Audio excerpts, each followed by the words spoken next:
Welcome everyone to the August regular school board meeting. First on the agenda is roll call. Ms. Parker? Ms. Kinzer? Present. Ms. Hopkins? No, I can see her, I can't hear her. Mr. Fulbright? Here. Mr. Moore is present. Mr. Atkinson? Mr. Sims? Here. Mr. Beaver? Here. Mr. Howell? Here. Ms. Morency? Here. All right. Mr. Dudley? That is 9 present. We do have a quorum. Thank you. The next item is the Pledge of Allegiance. If you'll stand, and we'll have the Pledge of Allegiance and then a moment of silence. I pledge allegiance to the flag of the United States of America and to the republic for which it stands, one nation, under God, indivisible, with liberty and justice for all.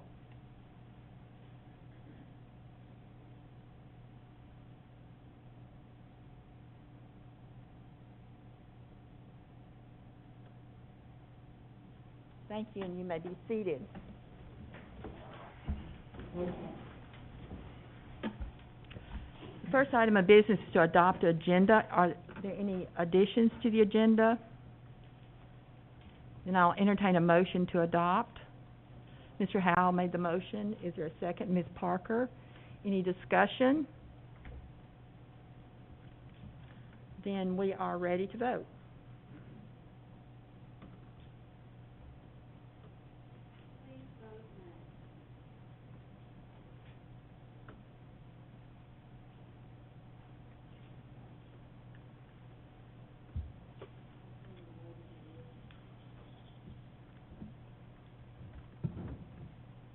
And that motion does pass. Next on the agenda is the Maury County Education Association.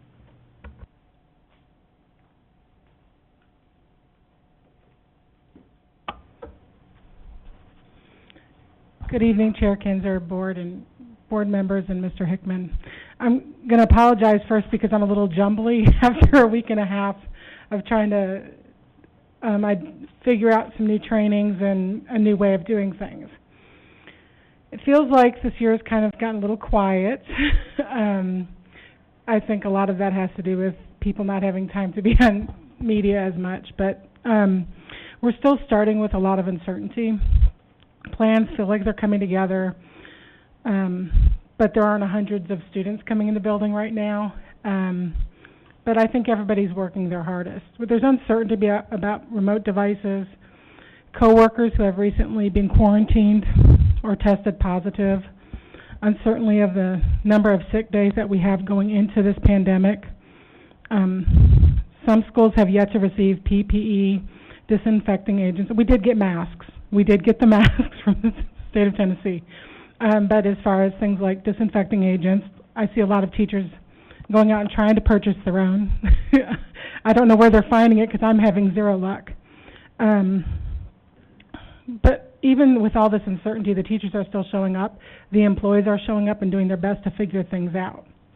One thing I do want to express appreciation for is that our district chose not to apply for waivers for duty-free lunch and planning time. These are things that teachers and employees have fought for really hard. And I know that there was some discussion at one time about the amount of lunch we got during in-service time, but normally we get between 20 and 25 minutes. So, and those are valuable things that teachers really appreciate and need to decompress, especially right now. And given the amount of planning time that is taking to figure these new things out, if there is an opportunity to reapply for waivers, I hope that we will maintain those things for employees. As this week continues, I hope that we can see how all of these little trainings are going to culminate into the bigger picture. Sometimes it's hard to see it the little bits at a time. We need to see how it goes. I just want to reinforce that I hope when we make decisions that we're doing it with being mindful of the health and care of our employees and their families. I know you all are not in an easy position to make these decisions. There's a lot of discussion about masks and dress codes and things like that. I just want to make sure that teachers feel good and safe. Otherwise, when they go back, it's not going to be helpful if we're scared. So as we go forward, make sure, one of the things TEA is putting out and pretty vocal about is making sure we're using data to make decisions. I think today I heard that we're down a little bit at 507. If we were in school, we'd already be putting up another wave of who wants to go remote, because those are the metrics that we chose. And I think 486 was the beginning of reoffering the second option of remote learning if you didn't choose it the first time. So as we move forward, I hope to continue to see numbers go down, but please make sure that we are taking care of our employees. Because if there's no teachers and no employees, school can't happen anyway. Thank you. Thank you. Will somebody bring me the public delegation?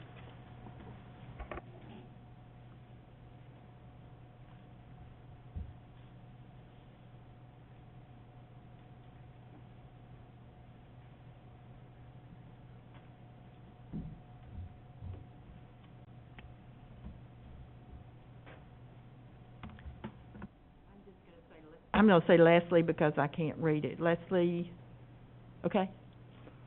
You can come tell us your name, okay? If you'll give us your address and, I'm Leslie Wade Gaines, and my address is... turn the mic on, and you have 3 minutes. Okay. I'm Leslie Wade Gaines, and my address is 1742 University Drive here in Columbia. I am a mother of 3 young children in the Maury County Public School System. I came to the meeting, I believe it was on July the 20th, and I was hoping to hear some type of discussion on the COVID-19 policy, and it was sad to me to see that it was just business as usual. There was no time set aside for community and public and parent discussion on this issue. I feel that there should have been an open discussion before we moved ahead for parents to give their input on these policies that we're passing that impact my daily life. At the 720 meeting, I waited, and I waited, and I waited, and I thought surely they will bring up a session to discuss this COVID-19 issue. I feel like parents have been left out of the loop. I heard you ask if teachers had been asked about some of the policies. But what about the parents? I want to let the board know that I feel like we dropped the ball. Because at 720 meeting, there were so many things that were discussed, but to me, none were as important as this COVID-19 policy and the return of our children to school. I feel that you dropped the ball. I come up here today so that my voice can be heard. I have 3 questions in my 3-minute time frame, and there are many others. One thing I want to know is if the ultimate desire is for our children to be safe, because I have to place the gifts that God has given to me into your hands when I set them free into the school system. If it's our job to keep our children safe, why are masks not being mandated when the data shows that masks do help minimize the transfer of this virus one to another? Are the children going to be eating in the lunchroom? I don't know. If they're going to be in the lunchroom, are they going to be socially distanced in the lunchroom? Will a parent be informed if their child is in a classroom that can't be socially distanced? I think that's something a parent needs to know. How can you make a decision on sending your child back to school if you're concerned about social distancing and your child's classroom has 22 students in it and there's not a possibility to social distance? We know we need 3 things in order for our children to be safe, a minimum of these 3 things. We need masks, we need social distancing, and we need hand washing. You need a minimum of those things, and we're sending our children back to school at this point without mandating masks for their safety. And for the teachers' safety, it's not just my children, the teachers as well, and the workers and the cafeteria workers, and everyone that has to come in contact with each other when school starts again. If we want our children to be safe and have the best educational experience that they can have, we have to create a safe environment for them to go to. You cannot send our children back to school in an environment that is not, to the best of our ability, the safest that we can make it. And best effort to me is not good enough. We have to set the standard. We're supposed to be the light. We can be the light. We don't have to be following others. We can be the light to show others how it's done and put our children first. Thank you. Let me just say this to you, Ms. Gaines. Your school has a plan. Every school, I don't know where your children go to school, but every school has their own plan of how they will be fed in the cafeteria, how they will be socially distanced, everything. They had all of that mandated to do prior to staff even coming. So I don't know how that's communicated to you, but I know that that is something that every school has done because I've seen a lot of their plans. So I would think you need to reach out to them for those questions at your school, because every school's different, size, everything. And my answer to you about your children, there is nothing that keeps me up at night more than worrying about your children and our staff. So that is our primary concern. So thank you, though.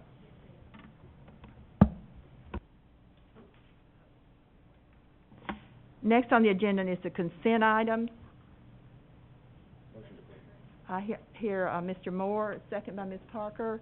Is there any discussion? Then we're ready to vote.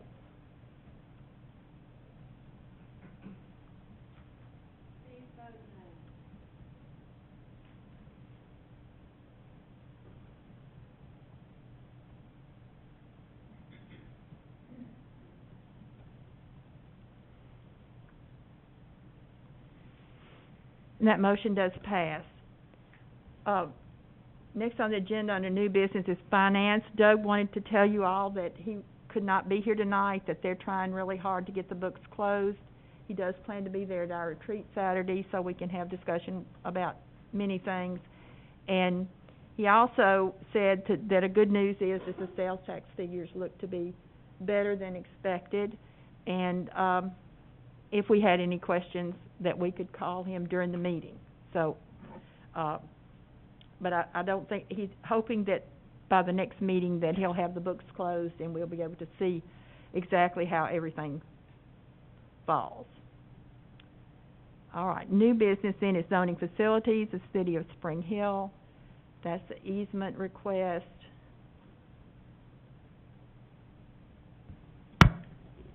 Mr. Fulbright. Thank you. I just got a handful of questions. Where exactly is this located? I couldn't get a good picture from the map. It is, when you go into Spring Hill High School, the loop road that goes around the front and goes around to the ball fields, it is straight out of the hard left-handed curve. The 90-degree turn is straight off. Sure. It's about 80 feet back to the from that curve over to the fence line right there. Okay. On a separate note, where do we stand on the bridge between Battle Creek schools? The highway department right now is finalizing their portion of the road bed on the Spring Hill, or on the Battle Creek middle side. That's the side of the construction will begin on. They're going to move around and finalize their portion, which is the road bed on the Battle Creek Elementary, and the contractors are hoping to begin within the next month and a half. But the highway department will have the road bed finished, which is their portion. They've had to build up about 5 feet on the Battle Creek middle side before the contractors can come in and actually start putting the pillars and everything in. The site's been cleared. All of the hydraulics for T-deck and everything have been operated, and they have, Mr. Hall's got a picture from up at the school. You can see where the road bed is actually taking shape now. But this is the same bridge that we had trouble with the city of Spring Hill and working together on funding that issue there? Correct. Okay.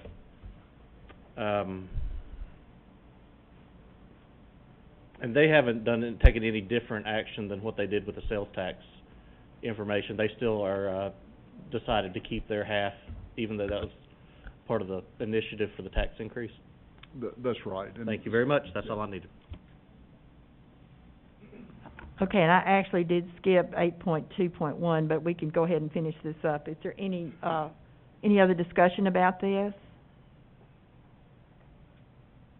Are we ready to vote on it? I'm waiting for a motion. My motion makers are really quiet tonight. Okay, for lack of a motion, then we're going to move on. Or move up, excuse me, to 8.2.1, which is the replacement of the roof at Mount Pleasant Middle School. I'm sorry, I was looking at the different agenda, I guess. I know it. It's not exactly the same. I'm looking on the one we vote on. Motion to approve. Okay. Motion to approve. Is there a second? Mr. Howell. Any discussion? Then we're ready to vote. Mr. Moore made the motion.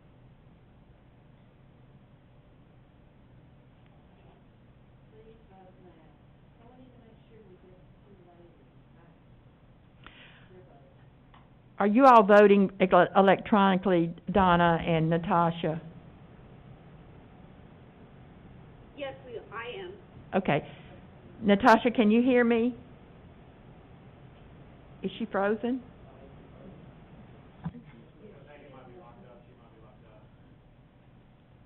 Okay, so you can vote manually, right, Donna? I'm sorry? Yes, she voted. She's Okay, voted. all right, we're good. Thank you. It's me that hasn't voted. Okay, I'm back to 8.2.2, had no motion on that, so we're going to move on. Next is policy. It's a draft policy of the resolution of board policies. Any discussion on that?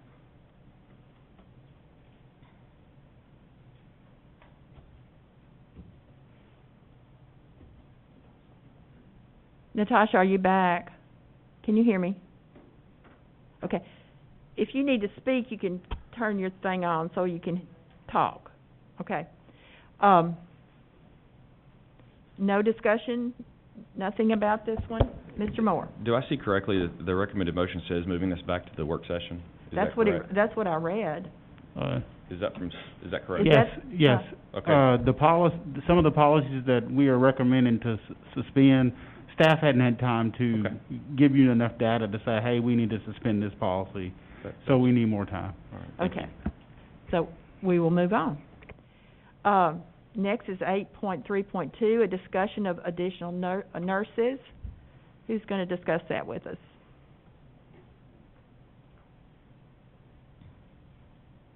Good evening, Madam Chair, school board members. You should have uploaded in your document that we uploaded regarding the nurses. And I was asked to bring back two things. One was the specifics on how much we would save in travel, which is roughly around $13,000, and then to bring back, as close as possible, the full total on average for a full-time nurse and a part-time nurse, and this is with benefits, et cetera. And so with a full-time nurse, we're looking at $55,429.35. Part-time nurse, we're looking at $20,484.28. So on the second page of the document that you'll look up, basically what I did was just looked at the current budget that we had with salaries and benefits, put out there the proposed, what the difference would be.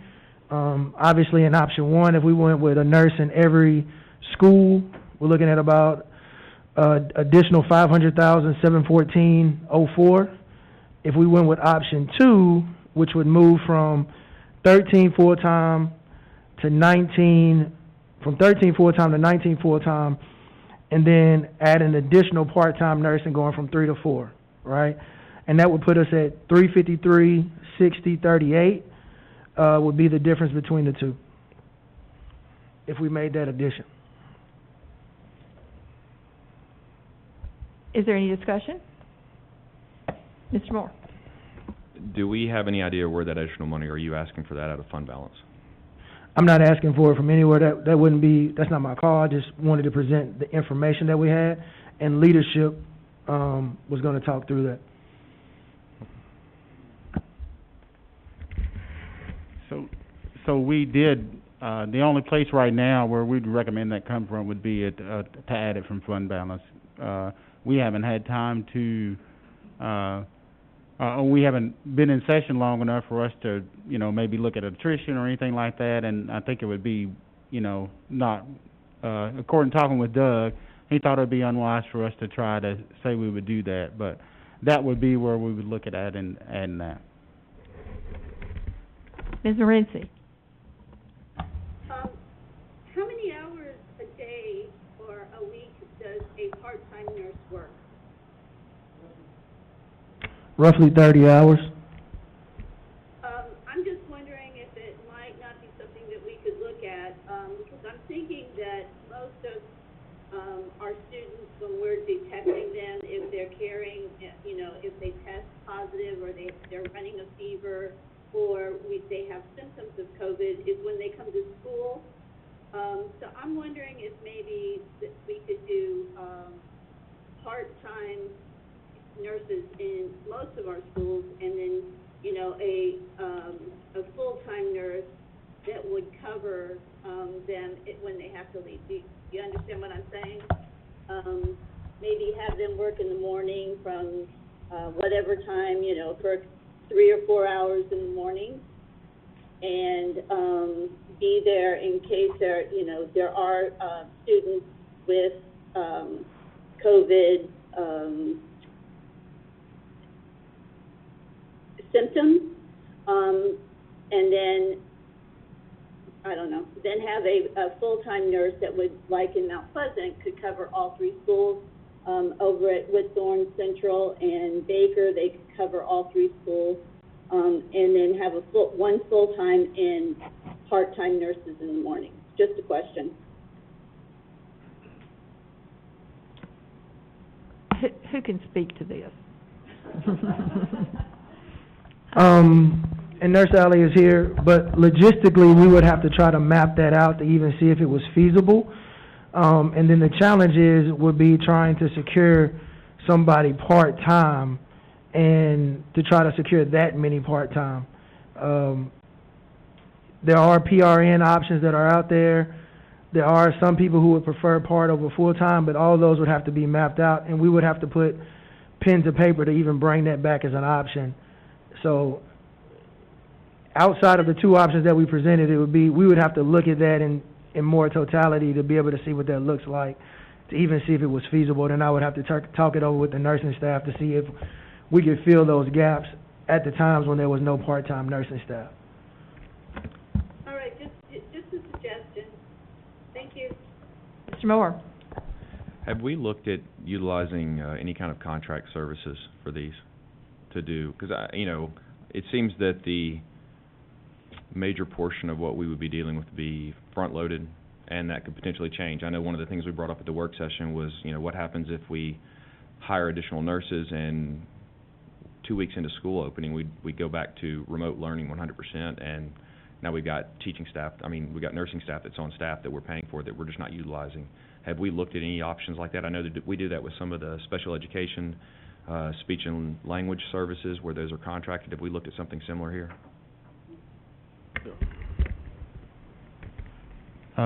We hadn't exactly looked at that particular contract, and last time we did look at contracting, we did try some contracting, and it just kind of the same thing as janitorial services, because they weren't our thing. We had to obligate them for certain things, and it was more expense than it was us having a full-time or a part-time nurse is what we thought. But we can look at that again to see what kind of expense it would be to do that.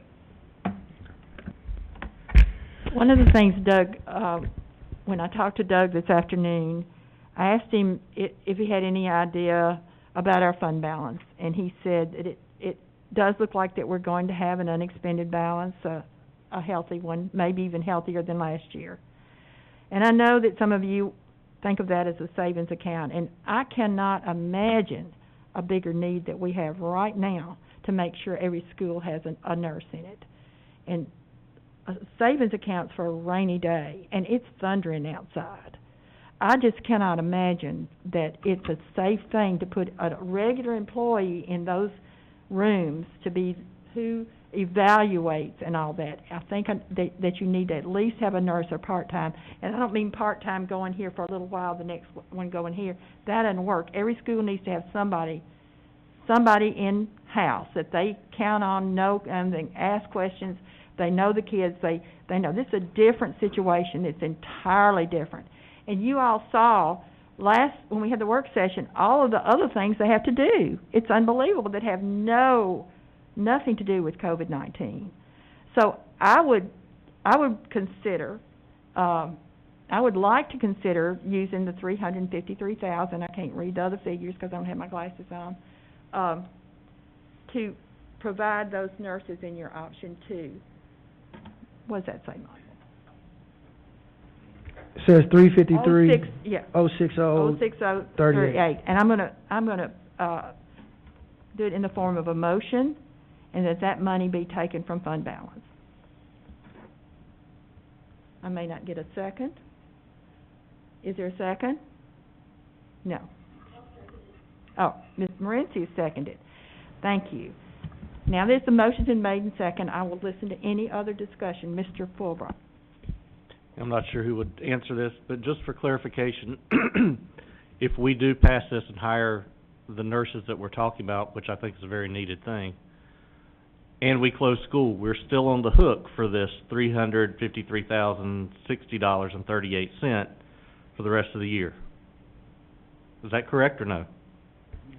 Yeah, we hired them. Yeah, we would take care of them and pay for them. Yeah. So even with potentially working a week?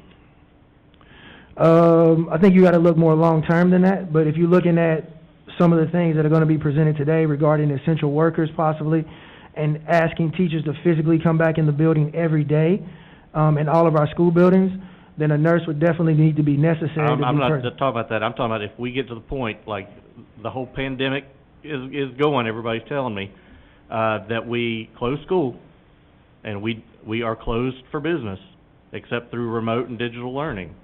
We're still going to have nurses getting paid that we are just hiring right now. The answer would be yes. Thank you. I'm sorry, Mr. Howard. So, on option 2, it still doesn't give us a full-time nurse for each facility because we have 24 facilities and I'm only counting 19 full-time. And then that's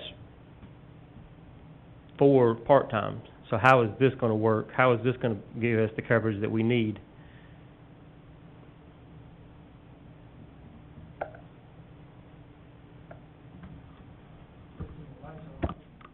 All right. So basically the way I looked at it was to try to find another cost-effective way of approaching getting better coverage in our facilities. And I do know that we talked about here at I guess it was the last meeting, doing gradual or stepping it up, right? And so instead of saying we're going to go to the full-time nurse in every school, we looked at trying to look at it doing it gradually, so we can even look at it more gradual than this if we need to. But what I do know is that we are going to need more coverage and we are going to need more nurses. So whatever dollar amount is allocated, we will back into that, and then that will allow us to have additional coverage. I presented 2 options instead of, overrunning the paper. Ideally, what we want is the top. Ideally, we want a full-time nurse in every school. But if it does not, if the fund balance or however we're getting the funding does not permit that to happen, then we're willing to try to make any adjustments that we need to have better coverage in our facilities, because we do know that we don't have enough coverage as it is now. So I guess, if I'm looking at it as I think we need someone in every facility. Obviously, a full-time nurse in every facility would be optimal. But even option 2, I'm not getting a nurse in every facility, at least for part-time. I'm just getting 19 of our, so we're getting most of our full-time, but I feel like there's some facilities that who's going to be doing those screenings. I don't think, like I said, I don't think this is something that we need to rely on our teaching staff and administration to do. I feel like we need a trained professional to do that. So, I would like to see option 2.1 where we've got at least a few more part-times in there to cover every single one of our schools from the hours of at least 7 o'clock to midday at least, because that's when the bulk of the screening is going to be done. Or, I mean, I think that would at least get us through the screening portion, and maybe even some things that pop up until they leave. But I mean, I think that unless we're doing option one, I just don't feel like option two is really going to cover our needs, which is, at this point, screening and taking care of our children. You can amend the motion. I can, and I might. Mr. Moore's next. Thank you. Refresh my memory from the work session. How quickly would be able to get through the process? Assuming we had people that we could bring on, how quickly would we have to go through the process for posting the job, and how quickly do we actually think we could have a person in the building? 5 days for posting.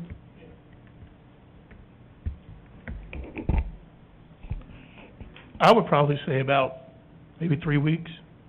Okay, 3 weeks. All right, thank you. Ms. Parker? I think we all recognize that this is a need. My concern is taking money out of fund balance, and I've said this over and over, for recurring expense. I've been getting emails all day about art supplies that they thought were supposed to go into the GP budget, but because of how we've done our budget the last several years, things that we know we need and obligations that we know we're going to have don't get included. And so I would hate to see us hire a bunch of nurses and them think that they're going to start the next year and we didn't cover them in the budget, because then we've got to take money out of fund balance.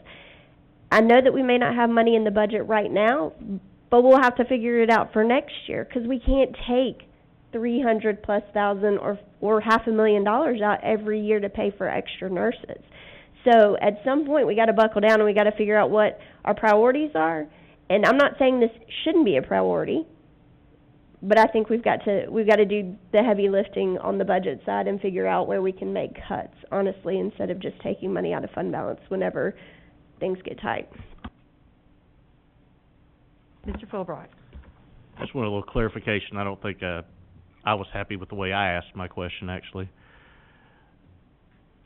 And I do think that the nursing staff increase is definitely needed. Is there a way, or talk me through some options, because I'm not comfortable with just going ahead and jumping at the very, very start of the year, not knowing what's going to happen. But is there a way to add these positions down the road? I mean, I know it's always harder to hire when you're part of the way into a year, but if we waited till middle of September to say, hey, we are going to run this whole year in person, or at least to some extent in person, and we do need those nurses. I guess what I'm not wanting to get into is to hire them and a week later say, oh, we've hit our number, we're shutting everything down. I guess talk me through that a little bit of what could be an option, because I'm not dead set against this. I just want to see some precaution, I guess, against hiring people that are going to be on the payroll with nothing to do. I think last week when we covered the reopening schedules, something got lost a little bit. Everybody keeps pointing to the metric, and the CDC in our plan says that we are not to use the metrics solely as what causes us to close down. So I want to make that, I want to make sure we hear that again. That metric we produced is not the only thing that we'll use to shut down a school. We're going to be using several metrics, if you would, and also the health department will help make that decision too. You know, and with the CLP that we've turned in, it leaves us some variance too. As I've heard at the board's will several times how we need kindergarten first and second to be in brick and mortar. So we're even looking at options, what we can do beyond that, where if we do get to a metric, we can even back up and talk about what can we do to keep K2 in, and maybe pivot everybody else to remote. That was one of the great things about the CLP that you guys voted on a couple weeks ago, was that if we deem that it's not appropriate for that time, and when I say we, us as a board and myself, that we may want to maybe change a little piece of that like that. But, I did want to make that clear about that metric, that one metric. The CDC and the health department both have came down and said that is not to be used as the sole metric to shut a school system down, or we're trying to eradicate the word shut the school system down or close the school system. We're trying to say we're going to transition into full remote. Well, and I understand that, and I'm glad you reiterated that, but the possibility still remains where we could end up doing full remote and not have, but, I guess my other, yeah, Mr. Porter. So, a couple of things. One, when you talk about, I know we talked about the metric, but we could do something very similar, as in fading nurses in over the course of time in this semester, meaning building nurses in. So maybe at the start of the year, we're hiring 2 additional nurses, and then next month we're hiring 2 additional nurses, and then the month after that we're hiring 2 additional nurses. So if that's the, kind of the will or the comfort level of the board, we can do a gradual phased approach in to build up to that. Now, it doesn't necessarily help us when we talk about being on the front end, X number of students showing up and having to manage all of that, but if that allows us to get to the point that we need to get to, then that's what we're willing to do. Also, in special education, the plan is to continue to keep special education students in, regardless of whether we're going remote or not. And so a lot of the work that we're doing, the nurses are doing every day, are with special education students, tube feedings, et cetera, and all of those good things. So that also has to be factored in, that although we are going remote, there are still some students that will be coming to the building every day that will still require services. But we are willing to look at various options of phasing in to get to that top number. And I do, just at the very last thing I want to say is to reiterate what Ms. Parker said. This would be a one-time fund balance hit. I would expect it to be very clear that in the budgeting process for next year, that either these people know that it's either going to be in the budget or you're going to be looking for something else. It's not going to be going back to dip into fund balance year after year after year. I mean, and that's what y'all do. I mean, that I just want to commend y'all to say that that's what the expectation should be, and not this constant dipping into fund balance. But, obviously there's times we can, but it's got to be put in the budget and understood that if it's not, it will end. So those are my thoughts. Do you want, Mr. Atkinson? I just want to say a few things there. And it's like Ms. Parker up there said, I don't care nothing about dipping into the fund balance. It needs to be set up through our regular budget. We still don't know what our fund balance is anyway, do we? He hasn't come out with numbers yet. I asked him, he couldn't give me a figure, but he said that he calls it excess funds, I call it unexpended balance, that's to say. But he said it should be healthier than last year. Well, but we still don't know yet. And also, we don't know what's going to happen with our school system. I mean, they could shut it down in 2 weeks, 3 weeks. We don't know that yet. Has anybody looked at Columbia State, the nursing program, getting volunteers or working with the program? That is an option. The lucky thing about myself is that that's part of the area that my wife is responsible for. So, yeah. But what she did say was it is all tied back to the contract, how the contract is written, and I think there have been challenges in the past with trying to get nursing students physically into the building, because there has to be an oversight of some capacity. So it wouldn't be just turning nursing students loose in the building. And so with having as many schools as we have, obviously there would have to be some sort of management and somebody overseeing that. And so they would need to work through it on their end. But it's not off the table. We are thinking about how we do that and have been in conversation about that. So, and that's where I was getting at. Myself, I think I'd rather put it off for another month until we find out some more information definite than what we've got. That's just the way I'm looking at it. Mr. Hickman? I'd have to defer to Jake on this one, but I believe if we did bring on nursing students, I'm not sure if it'll help us, because I believe they have to have a RN with them at all times, so it wouldn't be able to put them in the school alone.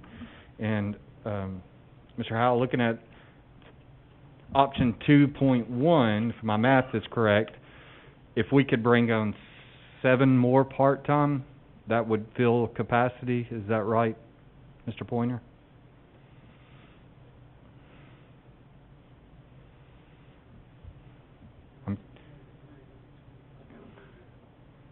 I'm showing 13 full, 3 part-time, that would come out So to... you're looking at the 16 plus the 7? Plus 7 would be 23, which at least we could man in the morning to make sure, as some of the board members had stated. And it'd be a starting point. I do want to say that. I don't want to say that's the solution, but it would probably help us ensure that there is a nurse at every school every morning. To start off the morning, yeah. I mean, that would fulfill that, Correct. yes.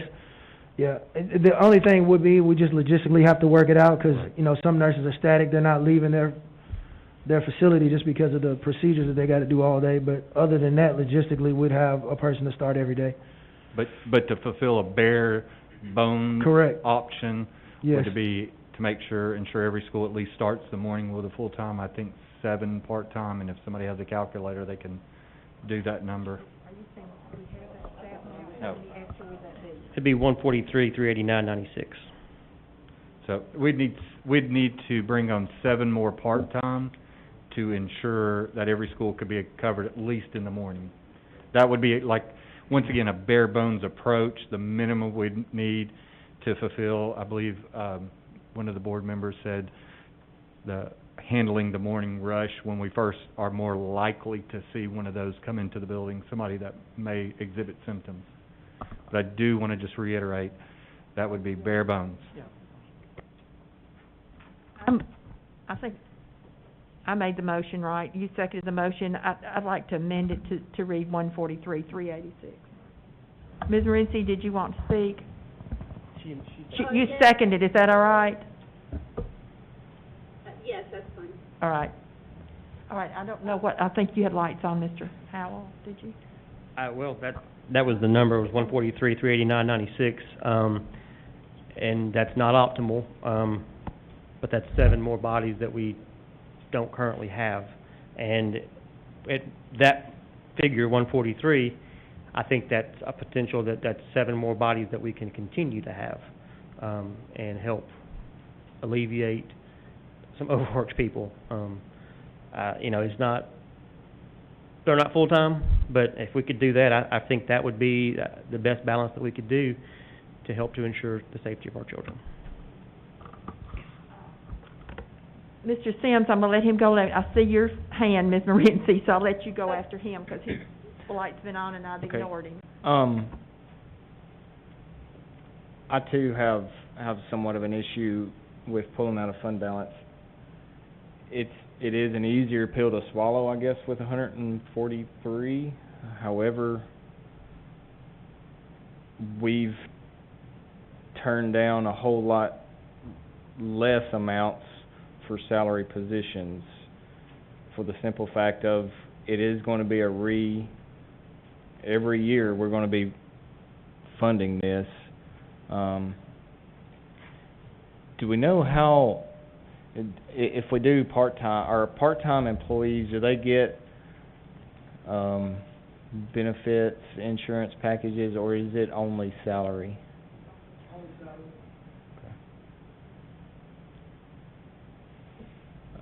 And I guess my other question would be for Mr. Perryman. I know at the last meeting you were saying we're going to be looking at a large amount for extra cleaning with our 2 cleaning services. I can't think of them right off. Any idea? I mean, I know we're super early in this game, but I mean, that's going to come out of fund balance, I assume. It would depend on, as we move forward, your desire as to what we amended their contracts to say.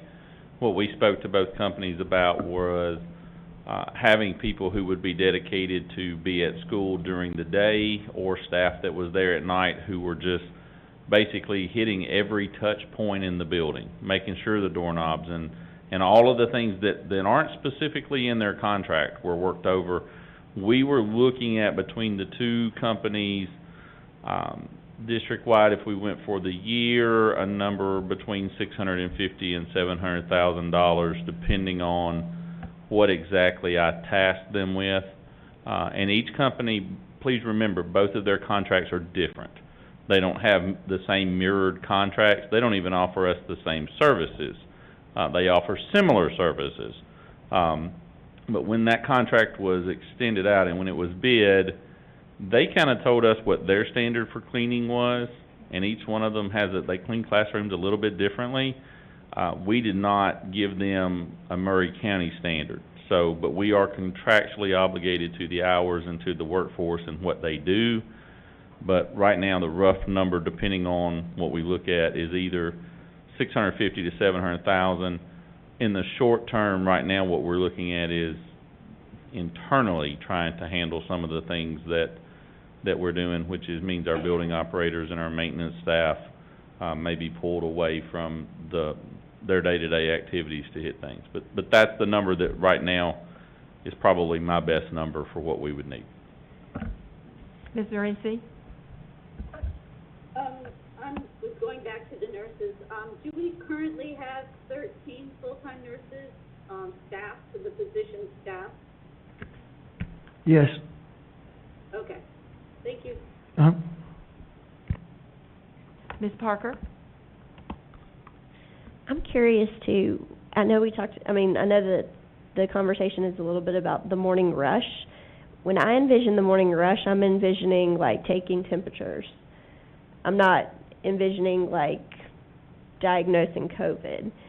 And are we gonna have kits or anything like that available for nurses to administer those tests, or they just, what would you envision part-time nurses doing in the morning?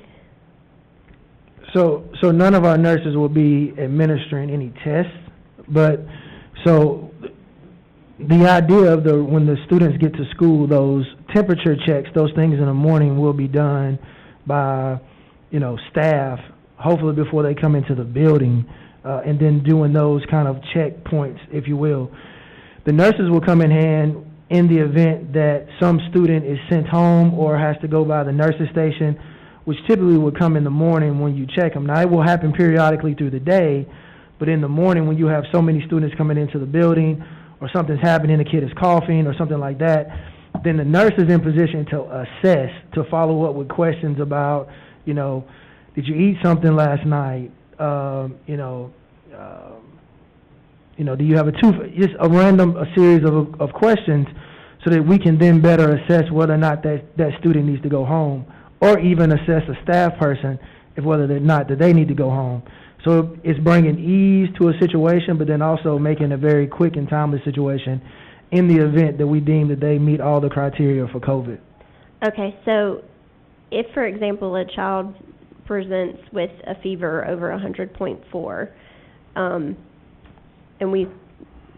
a nurse decides that they need to be sent home, that child can't come back until when?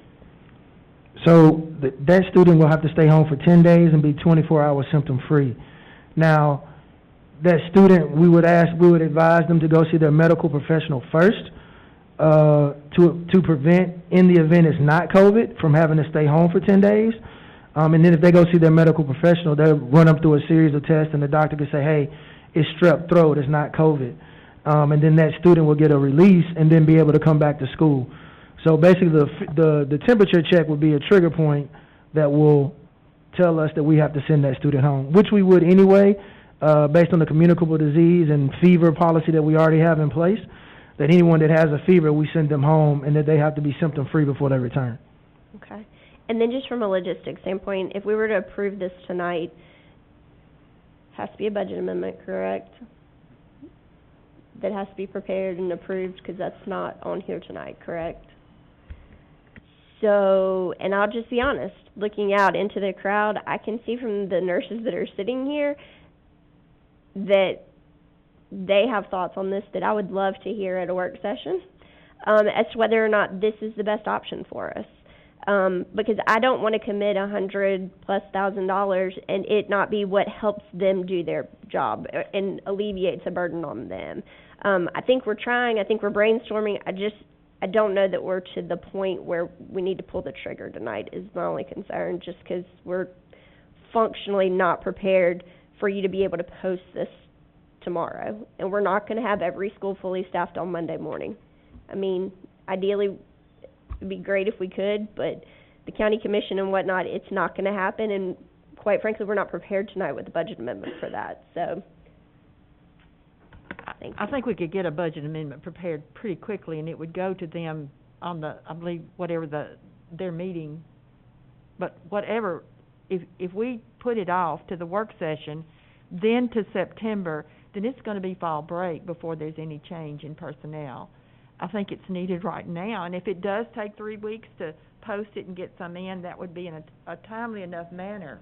I mean, students are gonna be starting school here soon. You know, I think just pushing it down the road, that just says it's not gonna happen. And maybe it's not gonna happen, I don't know. I'm not opposed to specially called meetings, but while we like to do specially called meetings for things that we feel like the school system needs, county commission does not. And they're the ones that have to approve the budget amendment, is my only concern. At their commission meeting, right? Correct. Which is the third Monday of this month. Okay. So, we would have to approve it before then, you're saying? Yes. But tonight, if we vote on it, Then we charge Doug with preparing one, but we still have to approve that budget amendment, I do believe.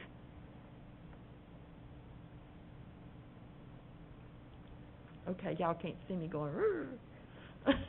I mean, I'm just talking the logistics part of it. I mean, Jake, am I correct? So I'm not saying that this isn't a good idea, but I'm gonna be very frank with everybody.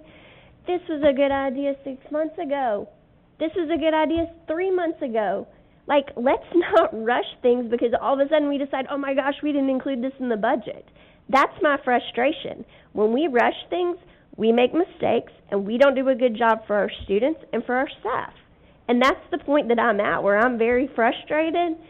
We need to do what's best for our students, but what was best for our students was probably to make sure that they had nurses in every building 6 months ago when we were going through the budget process.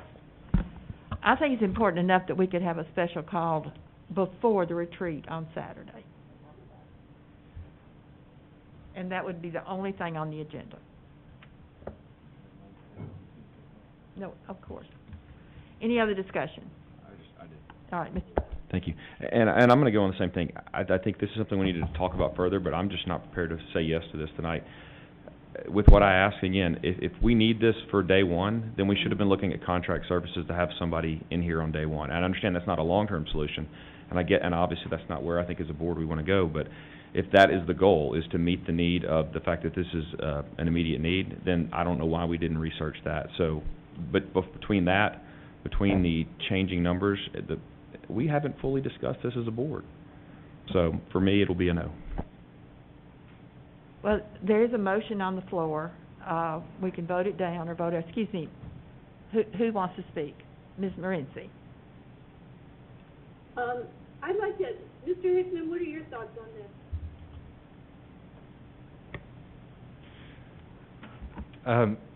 I'm on the course of what we presented, that we see this as a need, and, you know, we have brought up the nurse a couple times now, so, you know, we brought it up last time, we was told to come back with these facts, and we did, and if we as a board didn't feel that we didn't need this, when you look out there, you wouldn't see what you see. The nurses are already feeling overworked as it is, and that was before this COVID hit, and now we've put an additional duty on a skeleton crew of nurses, and I'm scared that what's going to happen is we might start seeing nurses leave just because they feel overworked, and I feel we need to get them the help they need. So your recommendation is that we go ahead and do this, is that correct?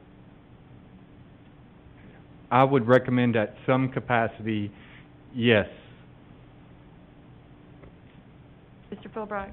Could you clarify again what the numbers and what we get for those numbers are? I don't know if that's Mr. Howell that had that, or who came up with those numbers, of what your option 2.1 is. That would be 7 part-time nurses at $143.89. 389. Okay. And then, just from my understanding of the logistics, we would vote up or down on this tonight, and then have Doug prepare a budget amendment by Saturday for the special called meeting in which to approve or deny that claim. Okay, thank you very much. Any other discussion? Then we're ready to vote. And Shirley, you might put in the amendment, the amount, which is $143,386. Excuse me, I wrote 6. 396? It'll be $143,389.96. Okay.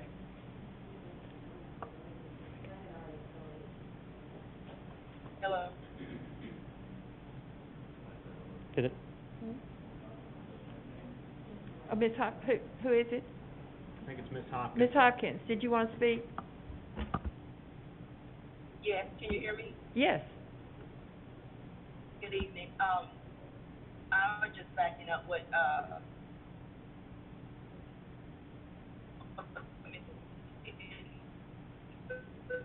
and about it, I know that it's fund balance. No preparations down, the event in before. It's unprecedented, but a health care team has brought before us to ask for 6 months back, we should have done this or this or this, but it's where we are right now, and we have to have an assessment team. Otherwise, what we're saying is that we're not trying to move forward with getting the proper nurses in position. Why open up the school if there's no person there that can properly assess what's going on? Because we are dealing with COVID. Like I said, we're stretching them enough with the data they anything to do with COVID. So you have a nurse doing feedings, you have a nurse assessing somebody that fell down or scraped up or passed out or whatever the case may be. We're gonna, we have to, with COVID being a new thing, if it does come down to that, I am for, use the fund balance to do what we have to do because, like you said, it's not only raining, it's storming right now.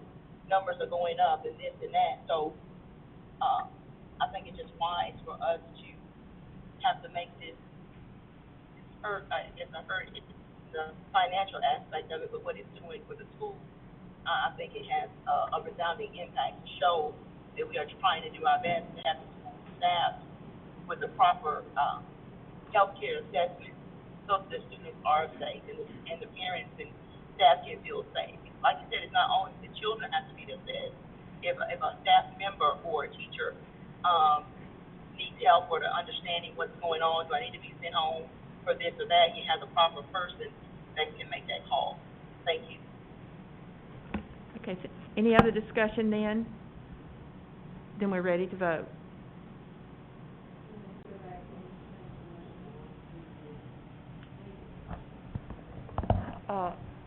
Ms. Kinzer made the motion and Mr. House seconded the motion.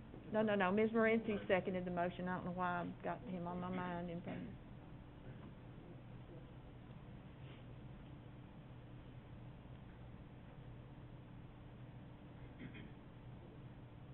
Did it read?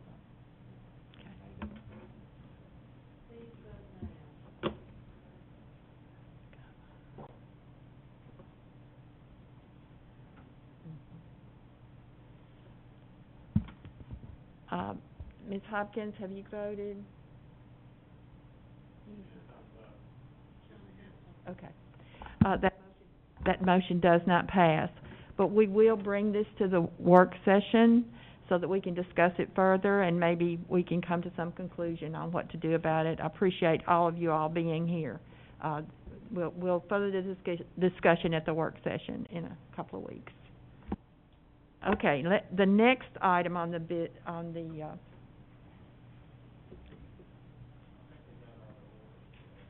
What? Draft, I'm totally out of order tonight, that's for sure. So we ready for 8.3.3? Where was art supplies here?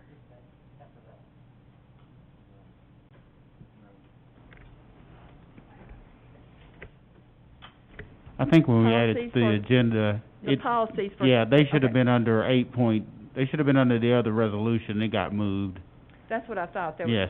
Yes, I think that's what happened. So we're not gonna vote on those tonight either? No, those policies we need to look at, yeah, Scott Lindsay, we're proposing that, we look at those two policies. Okay, is there any discussion?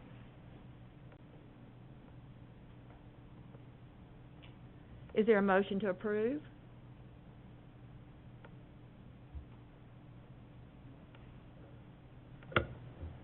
Motion. Mr. Atkinson, Motion to approve.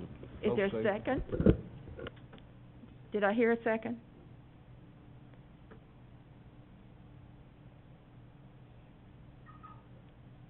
I'll second the motion for discussion.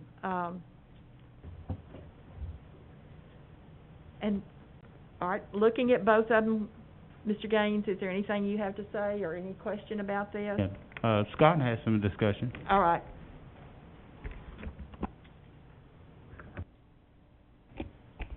Good evening, Board.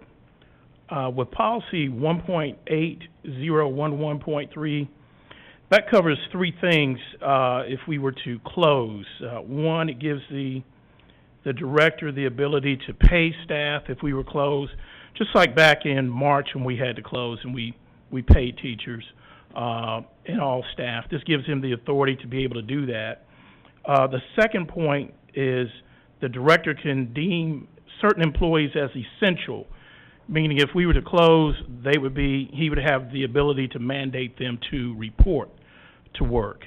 And then the third one is if employees were to run out of leave, if they were to run out of the 80 hours of COVID FMLA that they're granted, if they were to run out of their own sick leave or vacation leave or any leave, this would allow the director to grant more leave, to give them more leave. So that's what this policy basically is about. It gives him certain authorities to do those specific three functions. Mr. Hickman, do you want to speak to it? Yes, we looked at, there was two possibilities that school districts are doing right now. One is called critical infrastructure, and one is essential employees. The critical infrastructure, we spoke with Jake about which one would probably be the best route for our district. And when looking at these, we thought critical infrastructure would put a lot of liability on the board. So we're asking for essential employees. And one of the things essential employees will give us an allowance to do is it will help us in not just if the district has to pivot into remote learning, but it's also looking at it gives us the opportunity to look at some of our critical area employees that might be what you considered exposed but not test positive, and we can have the opportunity to have them follow protocols and be able to stay on and not go home for a mandated quarantine unless the health department comes back and says they have to be quarantined. So it would give us a little leeway in keeping employees at work instead of sending them home. So that was another critical piece that we talked about and thought it was something we needed to discuss as a district to make sure we can continue looking down the road, trying to keep as many staff here and not having to close the buildings because of lack of staff.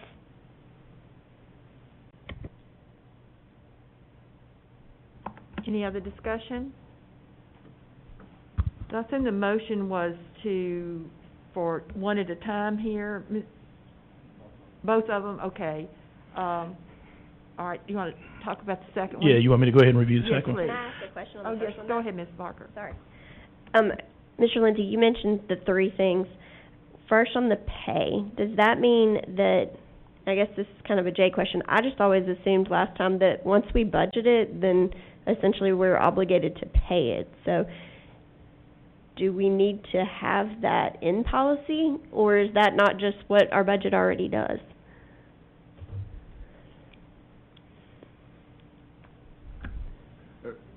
I think this came from the TSBA. They formulated this. I think what this does is give your superintendent a little bit more authority to be able to pick and choose among categories.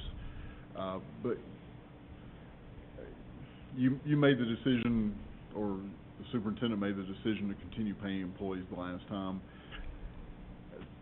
It may come to a point where you have to make a different decision, or look at other options. I think this is what that's geared at, is that we've never been in that position before. I think the TSBA is recommending that you come up with a policy to address it moving forward. Okay. That being said, I think one of the issues that I have on this particular policy is I would really like for some things to be brought back to us at a certain point. Because last time we got to the end of the year, and we got to budget, and then we found out we were overdrawn in categories. And so we had paid people that we didn't have money budgeted for, which to me was a violation of what the superintendent was charged with at that time. We'll deal with him at some point, I'm sure. But, the old one, I mean. But, that being said, I don't want us to get into this situation going forward where I feel like we approve a budget, so that was why I asked that about the pay. And I almost feel like there's still sometimes, because some people seem to not know exactly what we've approved as far as actual faculty positions. Right.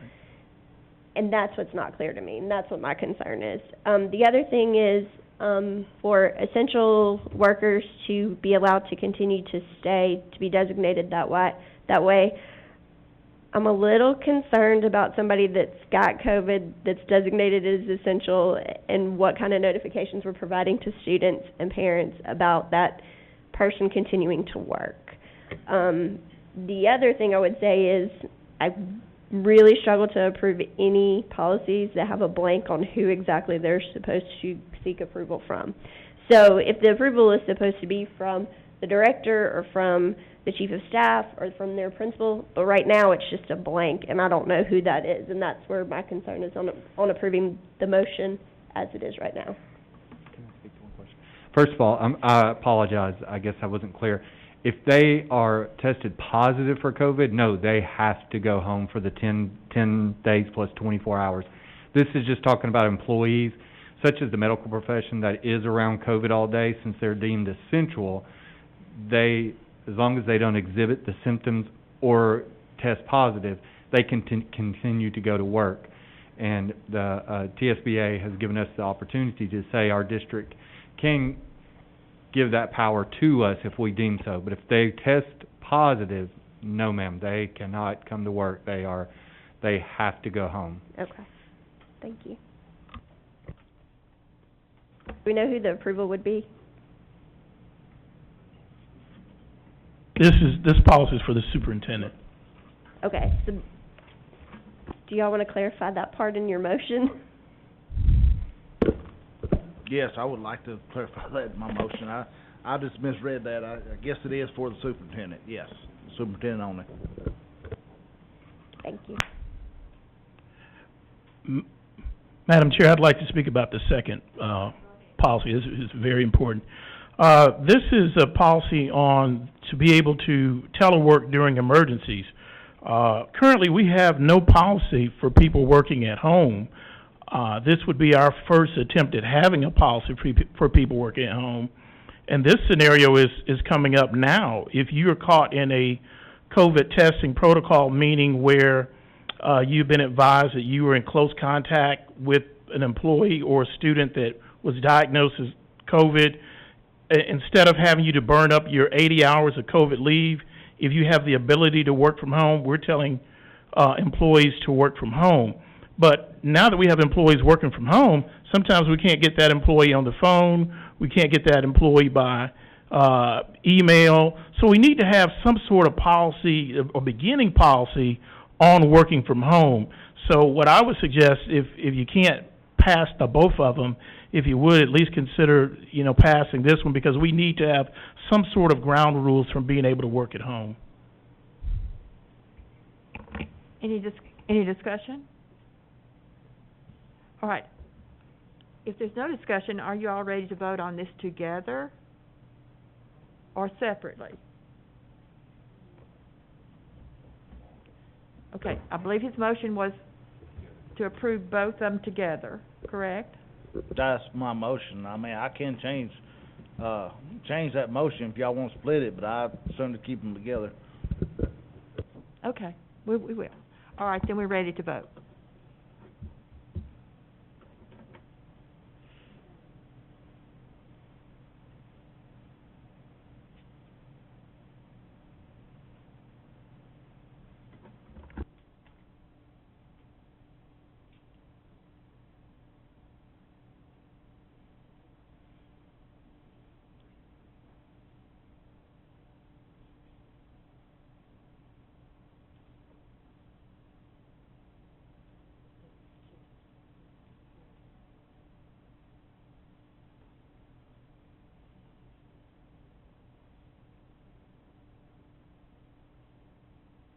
You are proposing to waive policy.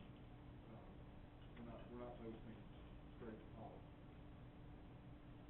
You're waiving the rules to go straight to policy, not posting for 30 days. Yes, that needs to be the motion. Is that okay, Mr. Atkins? Mr. Atkins? Yes. Please vote now.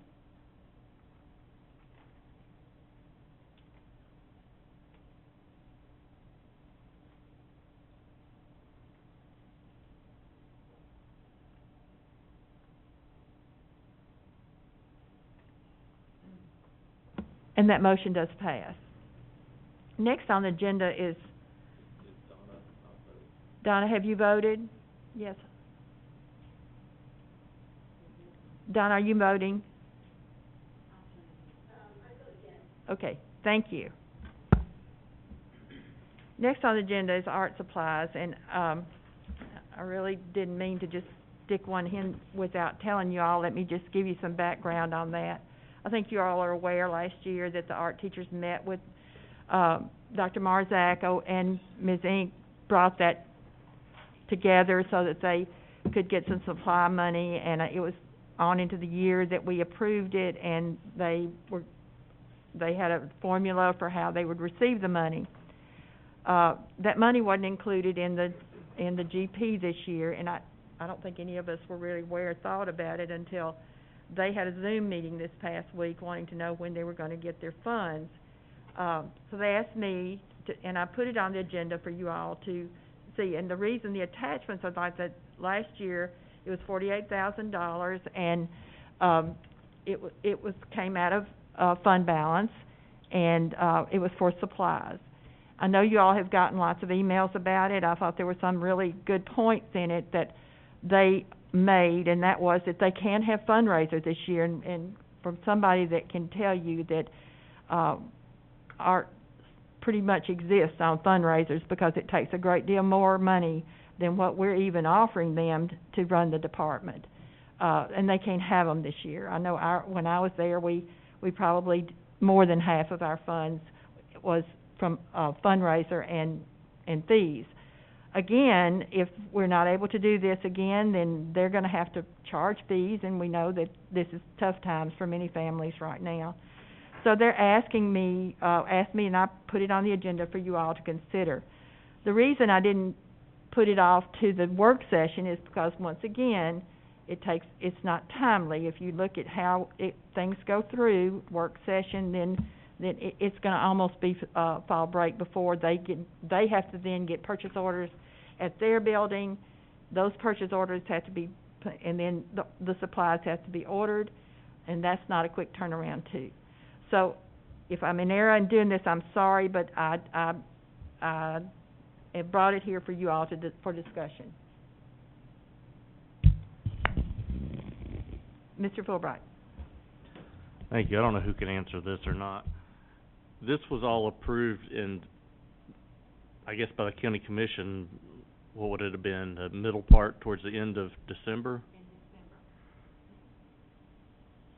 And then you just talked about how long it takes after the approval process to do the ordering and the POs and the shipping and... Yeah, so they didn't really get any supplies till the first of the year, is that right?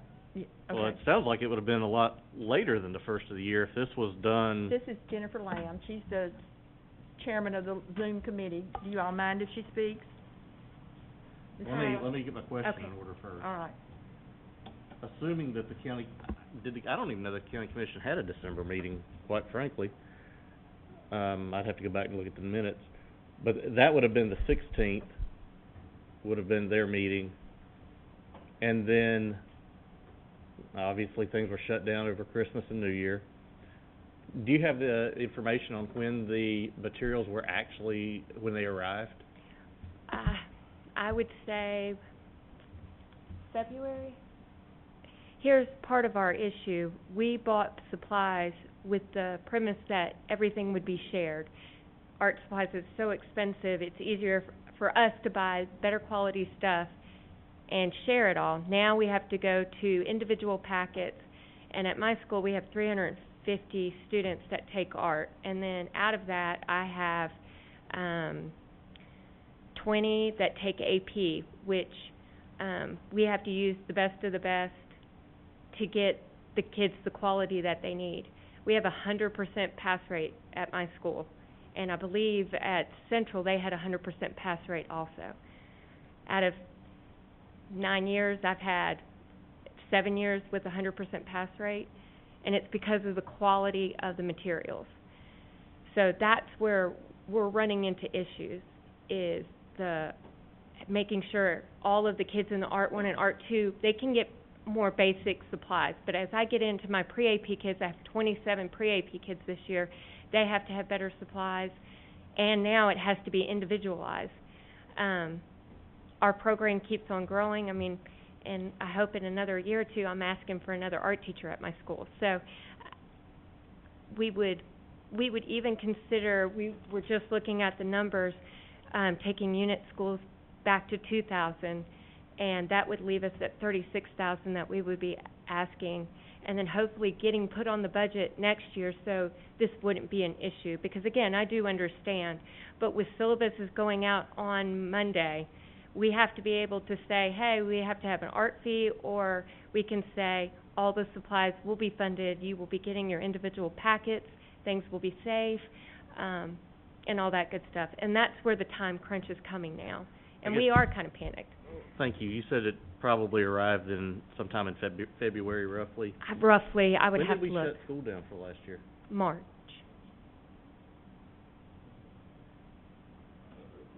Okay, so that's a couple weeks that those supplies would have been used?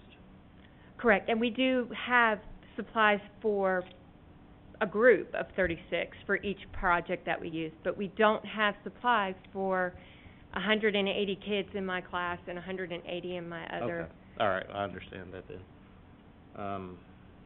All right, thank you. I appreciate you. that. Anyone else?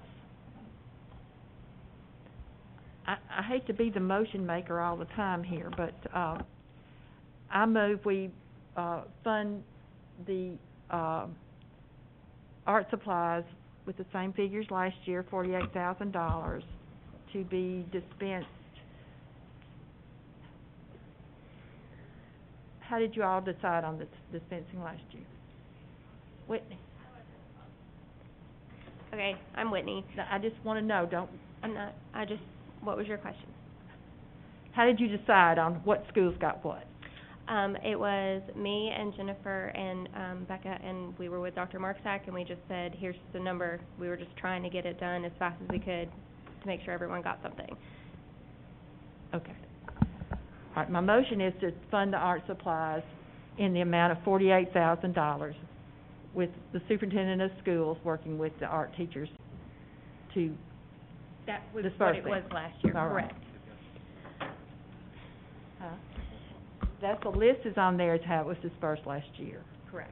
All right, is there a second to the motion? All right, Mr. Howell seconds the motion. Ms. Parker? All right, I know that I sent out a list of questions last night, and I know Mr. Hickman says he has the answer to it. I'm going to be very honest.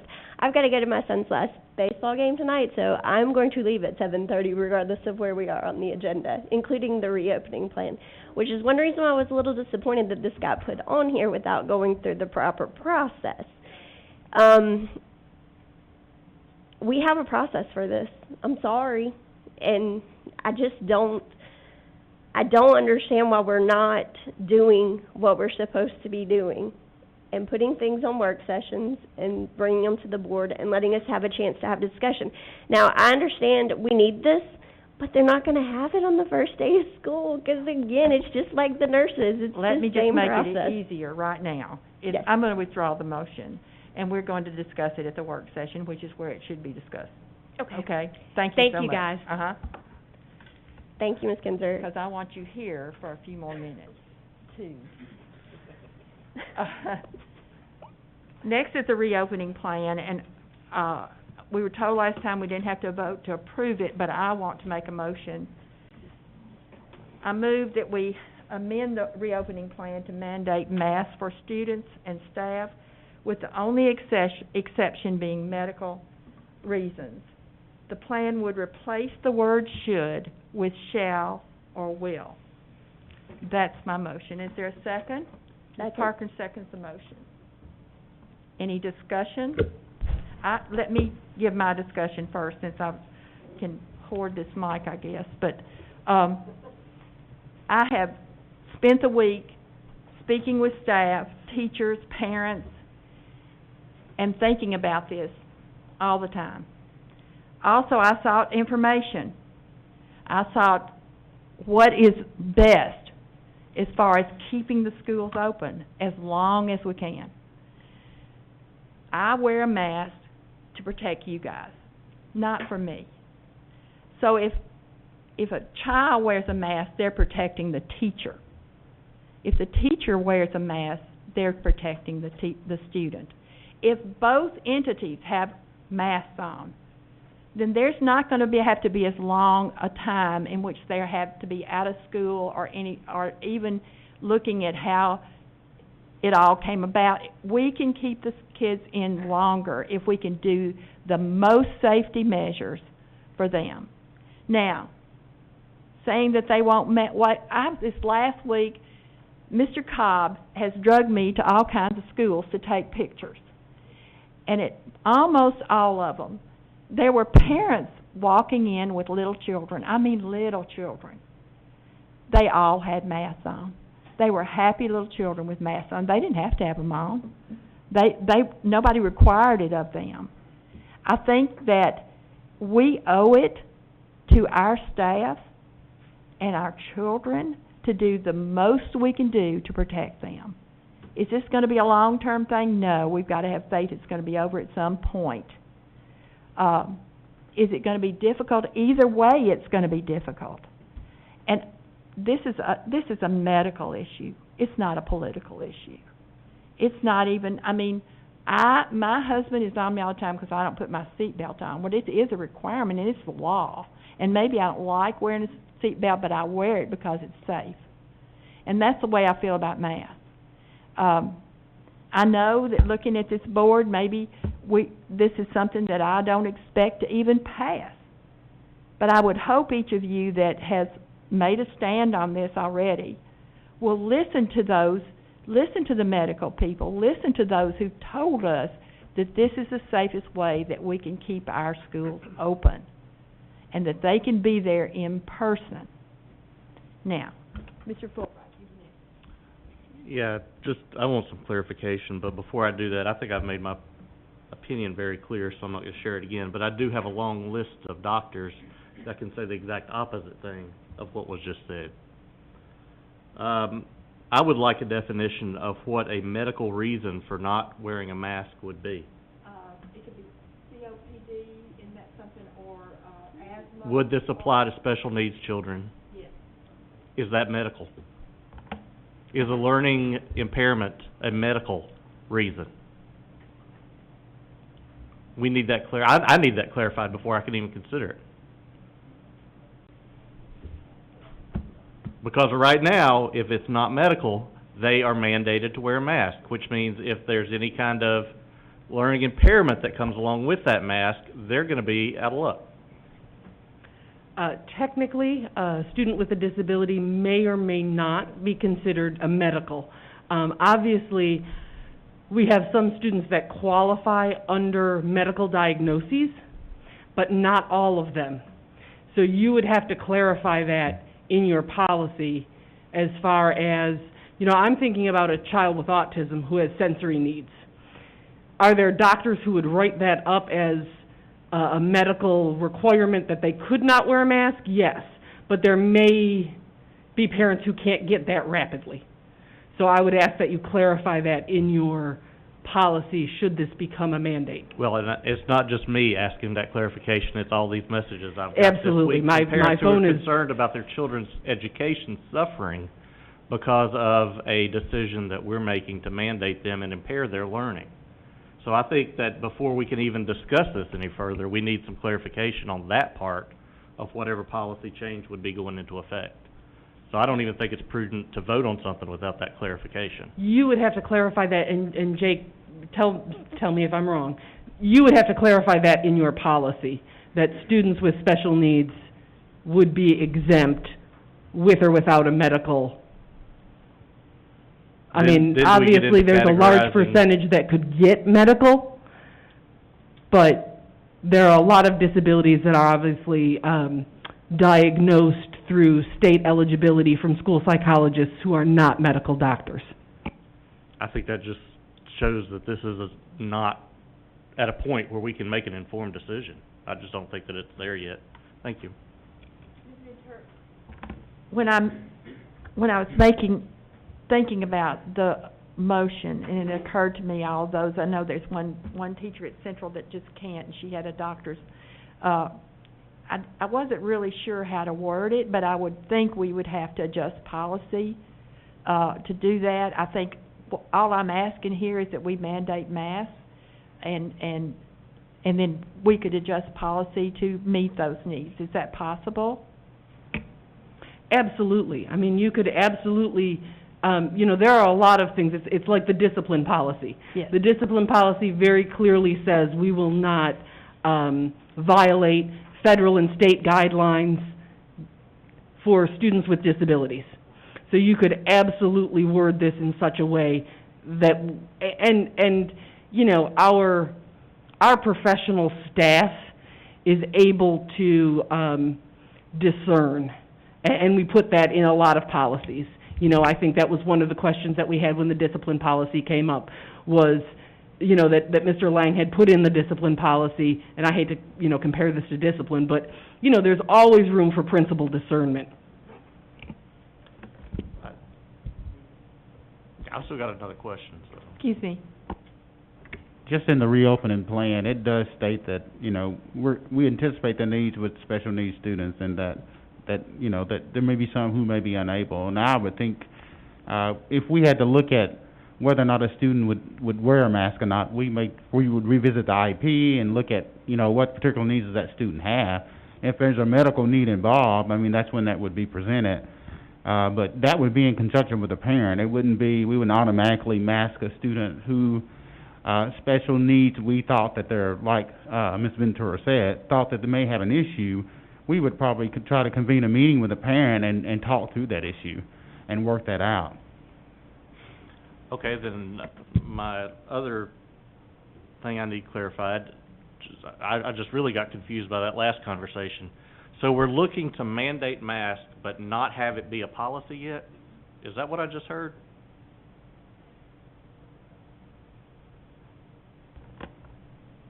You know, I want to change what's in this, the wording of this, to say that it would say shall or will. That's all I'm asking.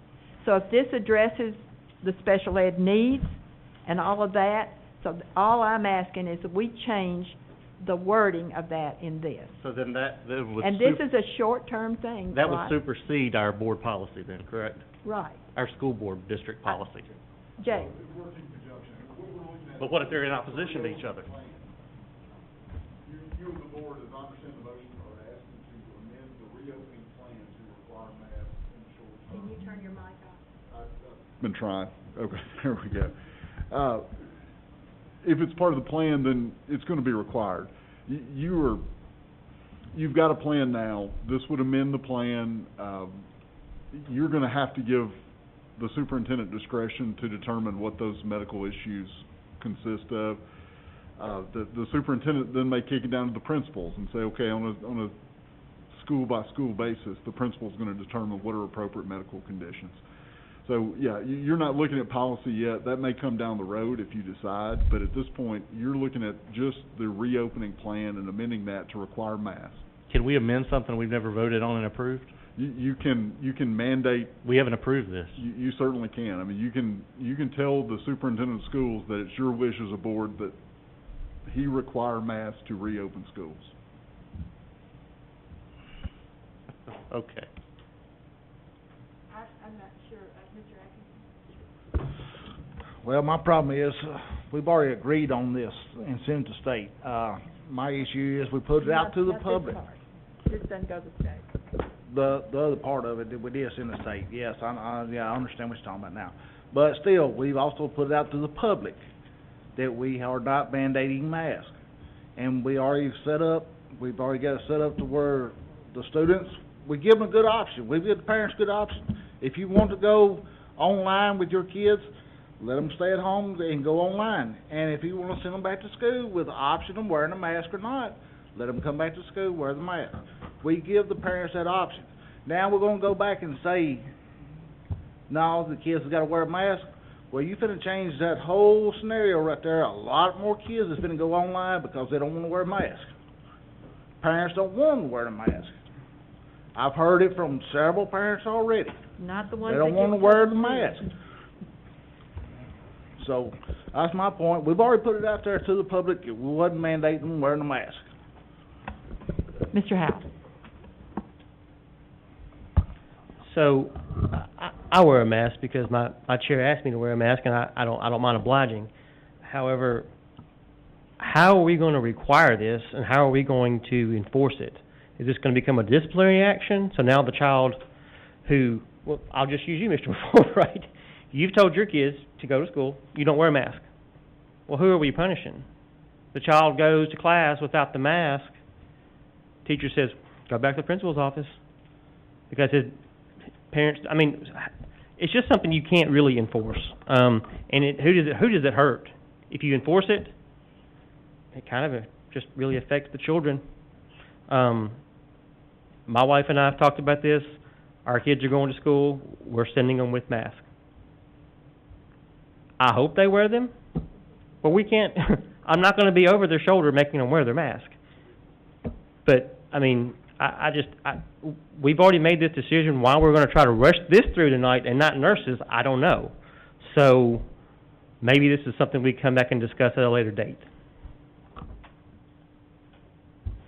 Anyone else? Oh, excuse me, Mr. Moore. Yeah. No, Donna. Oh, go ahead, let her go. Donna, Ms. Morency.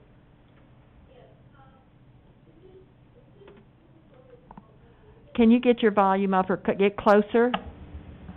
Is this, let's see, make sure I'm on, okay. Is it policy, or in the plan that anyone entering the school has to have their temperature taken and a mask on? Is that correct? No. Mr. Hicks? Pardon me? If you're talking about visitors such as UPS and those folks, yes, it is policy where they have to have that, somebody strange to the school, I guess.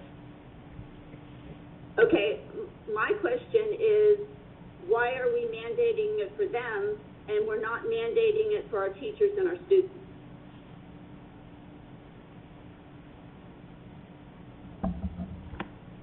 I assume that's a rhetorical question.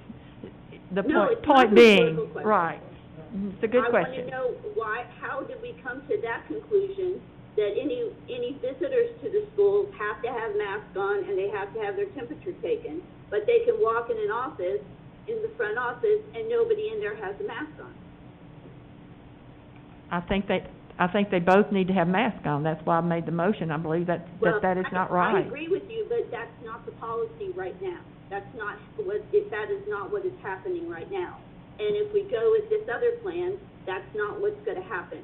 It's gonna be, people can walk in the office, they go in, they have to wear a mask, and they have to have their temperature taken before they can go in school to visit.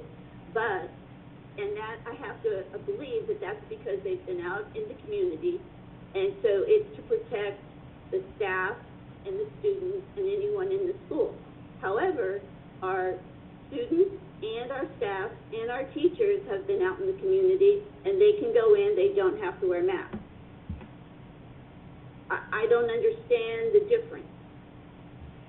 I don't either, and that's why I think the language should be consistent, everybody wear a mask. So if we change the language from should, as if you can if you want to or you don't have to, but if we say that they will or shall, then everyone should have to wear a mask. Okay, and I just want to say, I'm not qualified to make this decision. I know that. And neither are any of you.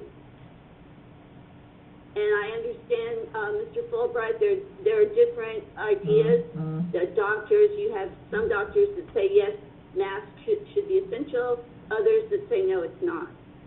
But my question to you is, if I'm wrong, the worst that can happen is that kids wear masks and they don't need to. But if you're wrong, we can have sick kids that are sick, we can have staff that are sick, we can see this spread throughout our schools, and we can shut down our schools. So I'm not qualified to make that decision. You're not qualified to make the decision. But in my opinion, I think that what we need to do is protect our students, our staff, and our administrators to the utmost that we can possibly do that. And I know that it's unpopular with some people.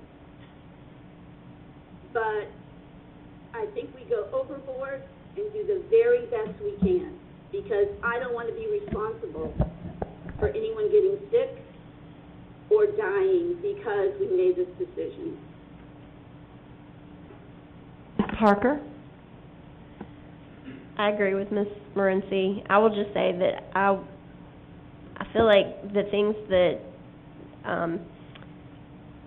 were mentioned during the public delegation portion about masks, about social distancing, and about hand washing, I think we heard from Ms. Inc. that there were already concerns about whether or not we were adequately going to be able to do the hand washing because we may or may not have supplies.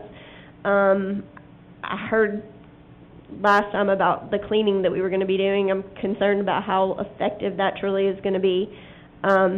We really don't know what social distancing is going to look like in some of these classrooms, which then leads us to wearing a mask. And it's not what any of us want to do, I don't think, but I just want to see our kids in school learning, and that's what my primary goal is.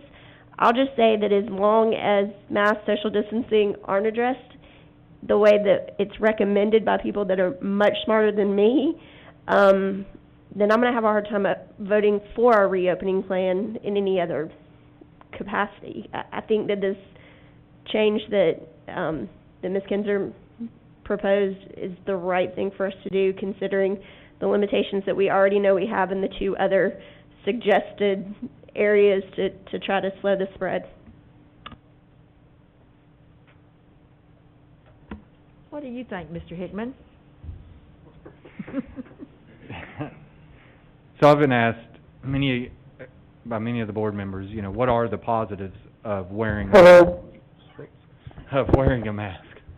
And I can tell you right away, if we go beyond just the medical of debate, one of the things that is certain, if we require to wear masks, one of the things is we can mitigate our social distancing from 6 feet to 3 feet, where students and employees can be apart. And that's a big difference when you're talking about cafeteria, classrooms, in the hallways. So that's one of the reasons, is that 3 feet. That's why I can sit beside Ms. Kinzer tonight, Chair Kinzer, and have no problem, because we both are masked up and we're 3 feet apart. If we were not, the CDC would say we needed to be 6. The second thing, and mind you, we're having to work off of CDC guidelines that are recommendations, and I do want to make that clear. That's got lost out there too. They're not requirements from the CDC, they're recommendations. But also our state health department and local health department also have theirs, as well as the American Pediatric Association. When we start talking about those, the next thing that is a positive about requiring masks is we have teachers in our district that will be applying for ADA accommodations. Some of these teachers have already stated and had doctor notes to say, if you can make my class all wear masks, I will come back to school.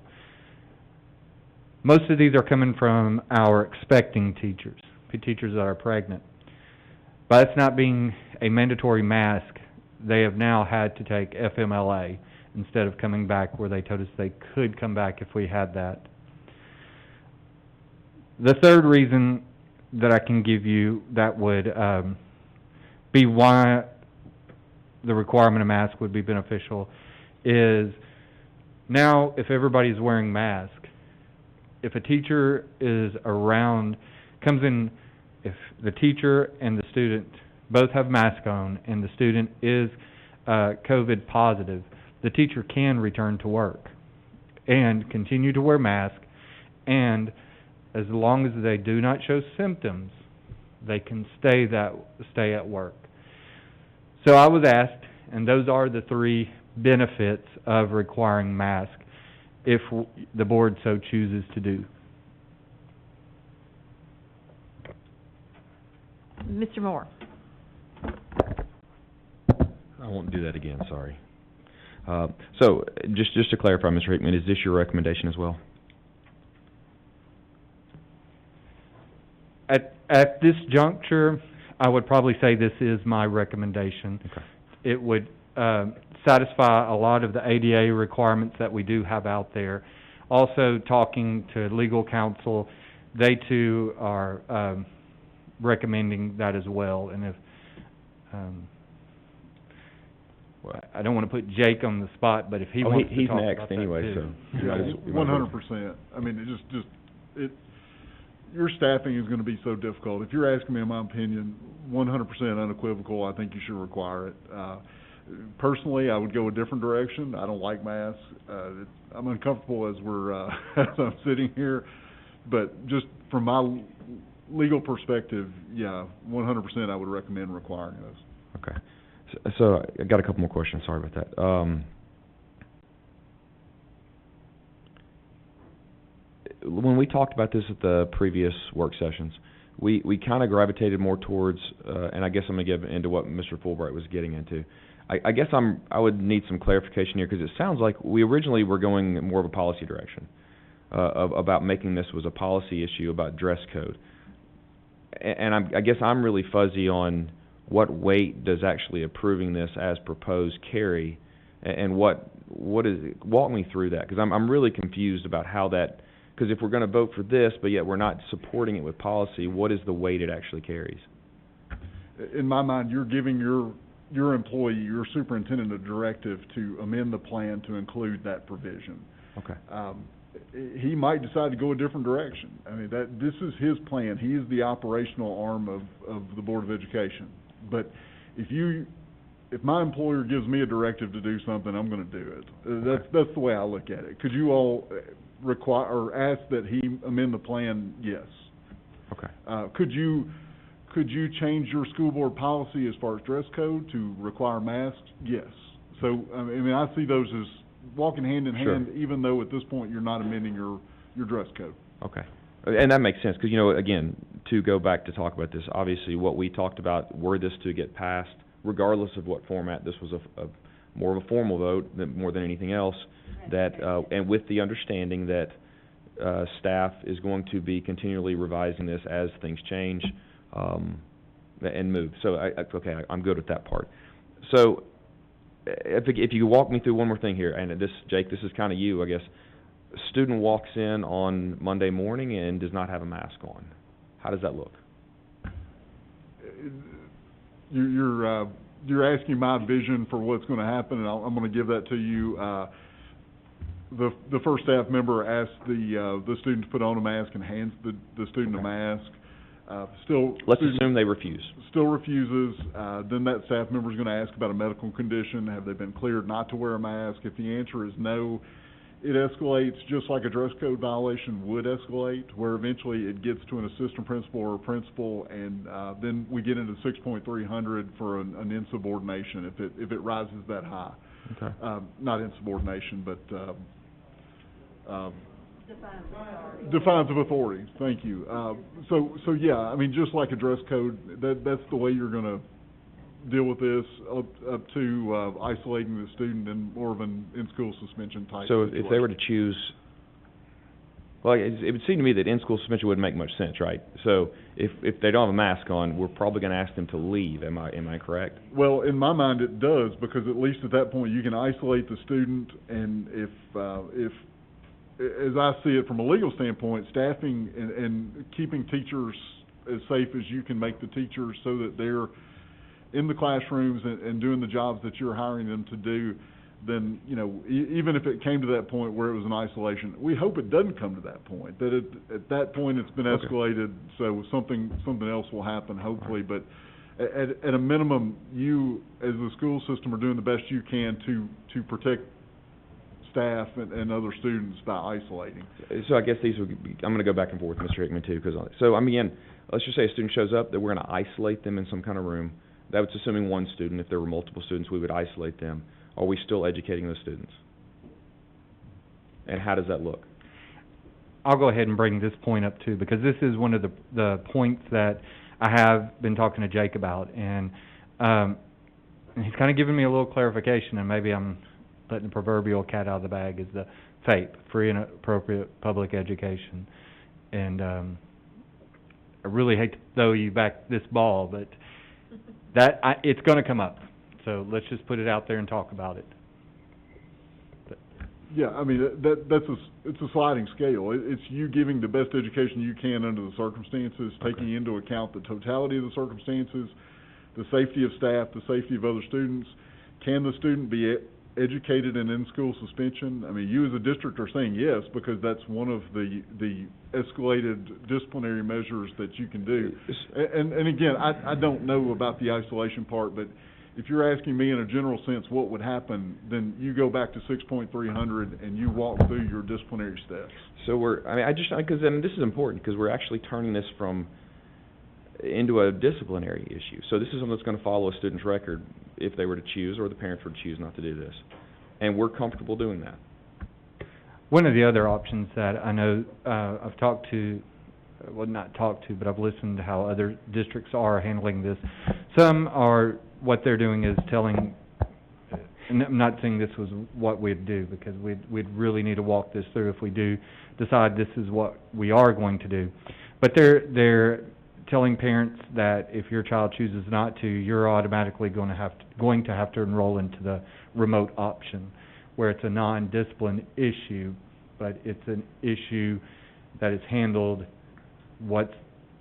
If you're not going to wear the mask, then this is the choice you have to do. Just like we would do if we pivot and said the whole district's going to remote. We're telling this child, since they're not going to participate with the mandate, they will have to go remote. Okay. I mean, and to be honest, that kind of actually goes to another question I had, but that to me makes more sense. Because I'm very uncomfortable this goes to a discipline issue. Because regardless of what people have opinions on, these are simply opinions at this point. There's no facts on any of this. There are some weighted opinions, but that's where we're at. So the other one too, so we just, as of last night, had the cutoff for remote learning. Are we extending that deadline? Because this is a major change. Yes, and we put that out today as well. It's on our webpage, and we did a parent all call or all email through Jack. And right now, we've closed it, so we can have these hard numbers and go ahead and start assimilating what that's going to look like. But it opens back up, remember, the first 3 days of school, because parents can opt one way or the other, the first 3 days of school. Well, I mean, just to be clear on that too, that has not been the most clearly disseminated out there. There's a lot of people that were still confused. There was a good job of saying that Sunday night was the cutoff. An extension beyond that, I know that kind of came out today, but there's still most people thought that, if they didn't do it by Sunday night, they didn't on that. So, I guess I'm still really fuzzy on how this blends into policy. And that gets really, it seems like we are potentially voting on something that we then have to go figure out all the actual details of after the fact. And I'll go back to what Ms. Kinzer said a few minutes ago. Why the rush? We had a discussion about two other things, nursing, that we could call a special call to have a discussion about something, to further talk about details of things and get more information.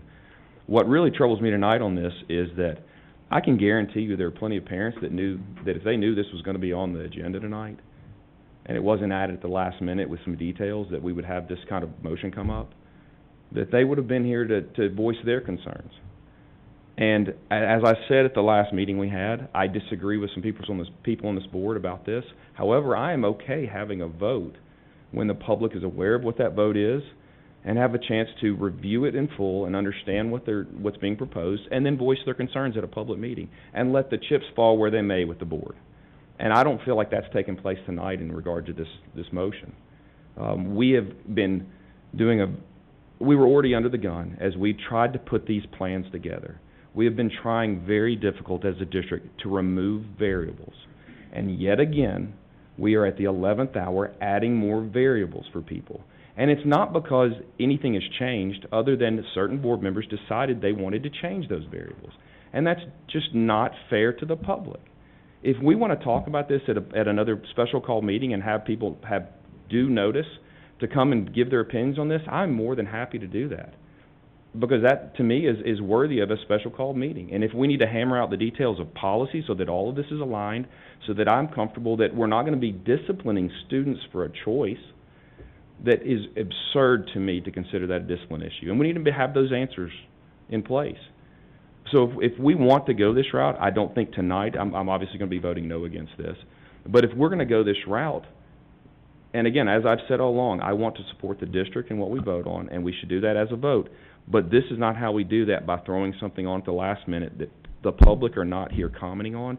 We had one person, thank you very much for coming tonight to speak in your opinion, I do appreciate that, but we would have had a whole lot more if they knew this was on the agenda, and that to me is not doing the right thing for our public. Mr. Fulbright. Thank you. I just wanted to clarify something I heard, and I do think that this is the appropriate way of thinking about this. This vote, if we end up taking it or not, is our suggestion of what this should look like. You ultimately make the final. This board could vote to mandate masks, and you could say, "Thanks for your input, but I'm not going to do that," or vice versa. If you really believe that that's the way things should go, gung ho, tell us to go jump in a river. I mean, that's the power you have, and that also indicates the lack of power that this vote has.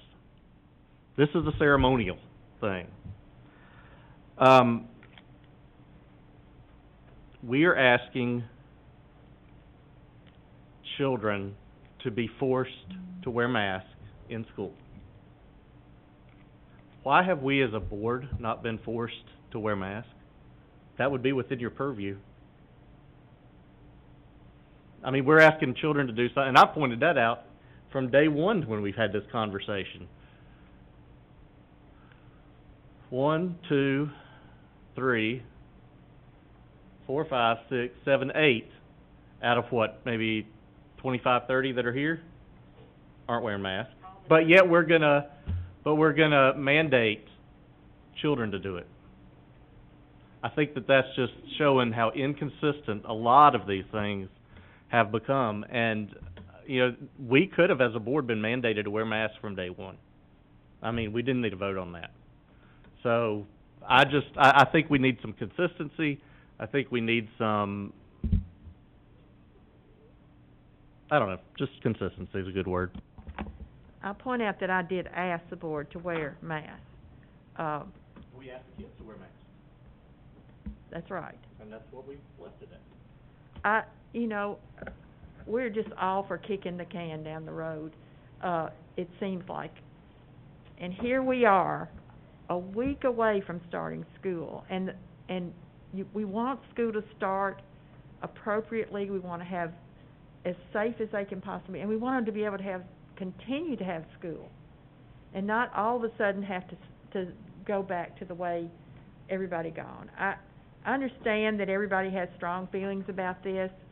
I am thinking that we're not going to have to wear masks forever. That'll be something that this superintendent, or whatever, that he can make that choice, how long that is in effect. If the numbers go down, things change, and there looks to be hope for that on the horizon by the first of the year, that will change. I don't know why we would have to start writing policies that we'd have to turn around and change back. This is the plan with all kinds of ways in which we will meet this plan in this safety, everything covered in the plan. We adopted the CLP. That was the big plan that went to the state. But it's so fluid that can be changed. You could go to a hybrid. You can do any number of things based on what's best for the students and the staff and the safety of our kids. And yes, for educating the kids, that's what it's about.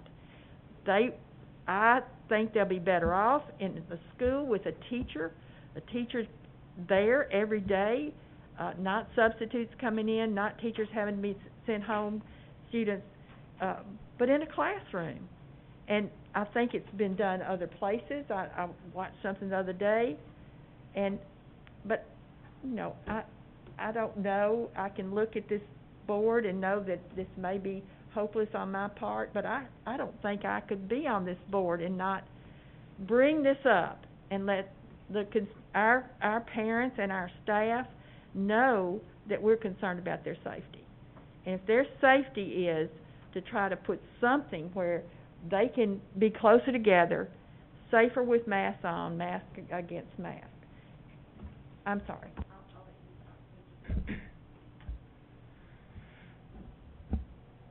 So about 4:35 today, I get on the agenda and read that something had been added, and I was a little alarmed at why It's been on there all week.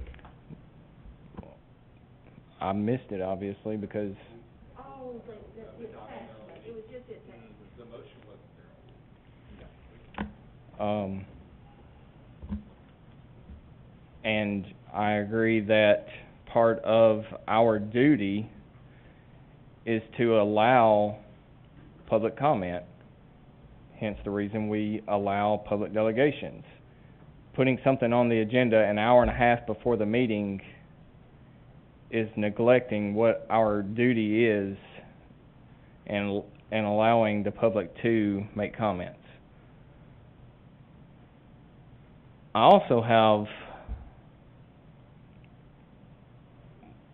obviously, I have a problem with mandating this, but what about staff? In their contracts, I assume there's nothing in there that says they have to wear masks. Can we even mandate them to wear masks? If a staff member, teacher says, I'm not wearing one, it's not in my contract, I don't have to, what do we do at that point? You could mandate that. I mean, the superintendent could mandate that staff members wear masks.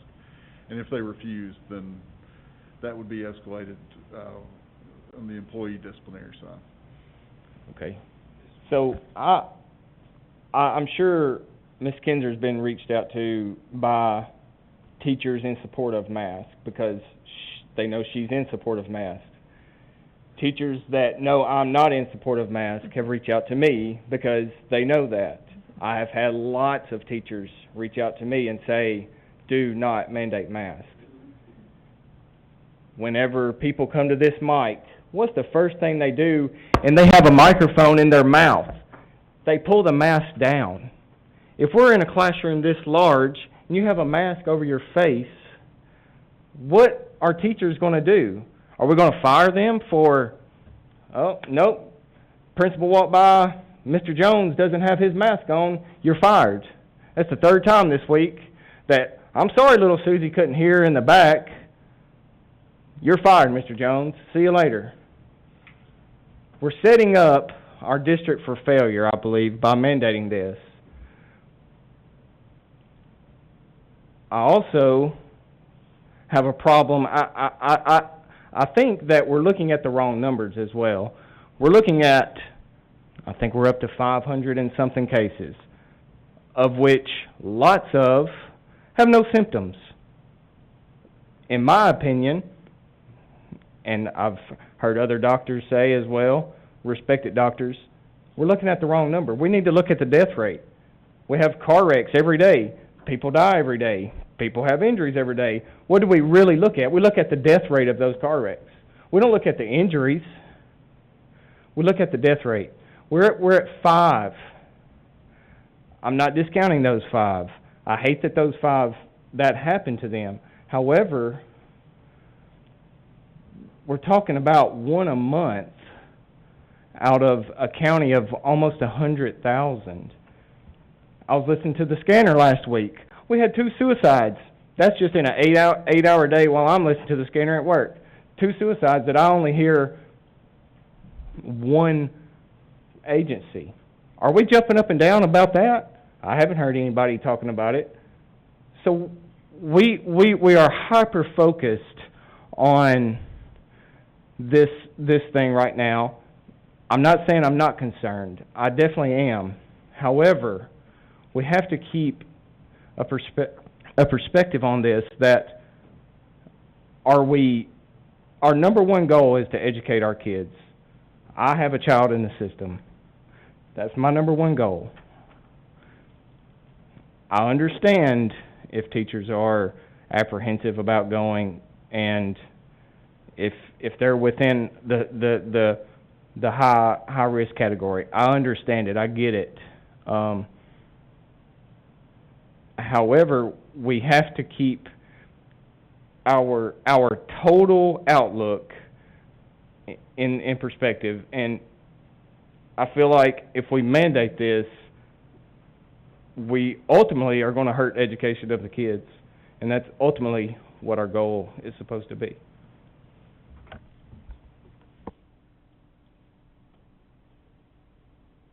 Okay, seeing no lights, then we're ready to vote. Oh, wait a minute, Ms. Hopkins. Did you have your hand up? No?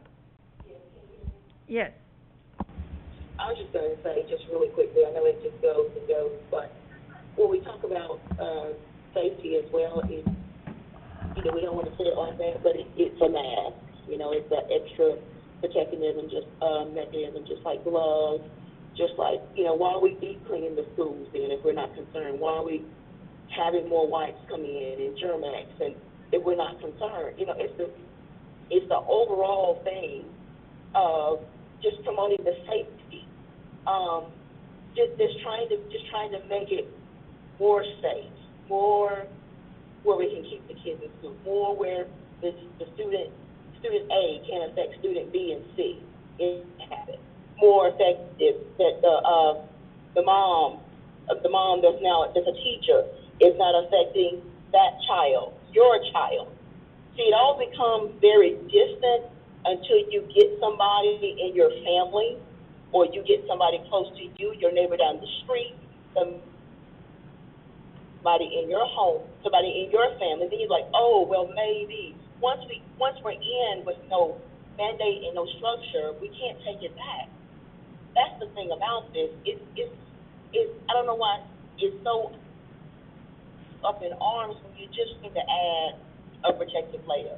When the policy was changed years back, when kids had to be in dress code, I'll never forget the day I was tore up when my daughter forgot her belt. But guess what? That was the policy. I forgot her belt.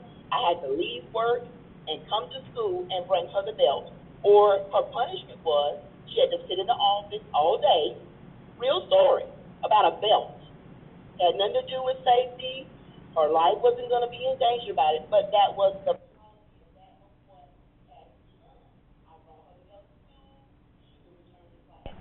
I wasn't mad because I knew that's what it was. I was upset because she forgot it. But it was the same thing. This time we're talking about, though, things that can help possibly save a life, extend the life of teachers, keep hope in the school, where we can keep the kids that want to come, the parents that are signed up. Okay, great. And they do need to be in the classrooms as much as we can, even in the midst of a pandemic. Everybody tries to skate around the word, but that's where we're at. We are in a pandemic, trying to do the best that we can, be as safe as we can with our students, staff, and teachers. It's just for an extra safety when we cannot promote the distance in certain classrooms. We can't change the layout on buildings. The classrooms are already established. So the students that are going to be in there, the teachers are going to be in there, that is the room they have. The mask is that extra piece for when they cannot social distance as much, when they're going to have the high volume traffic areas, just extra safety. Not to take anybody's rights away, not to make anybody be totally uncomfortable. Just an extra safety piece. Thank you. Then we're ready to vote.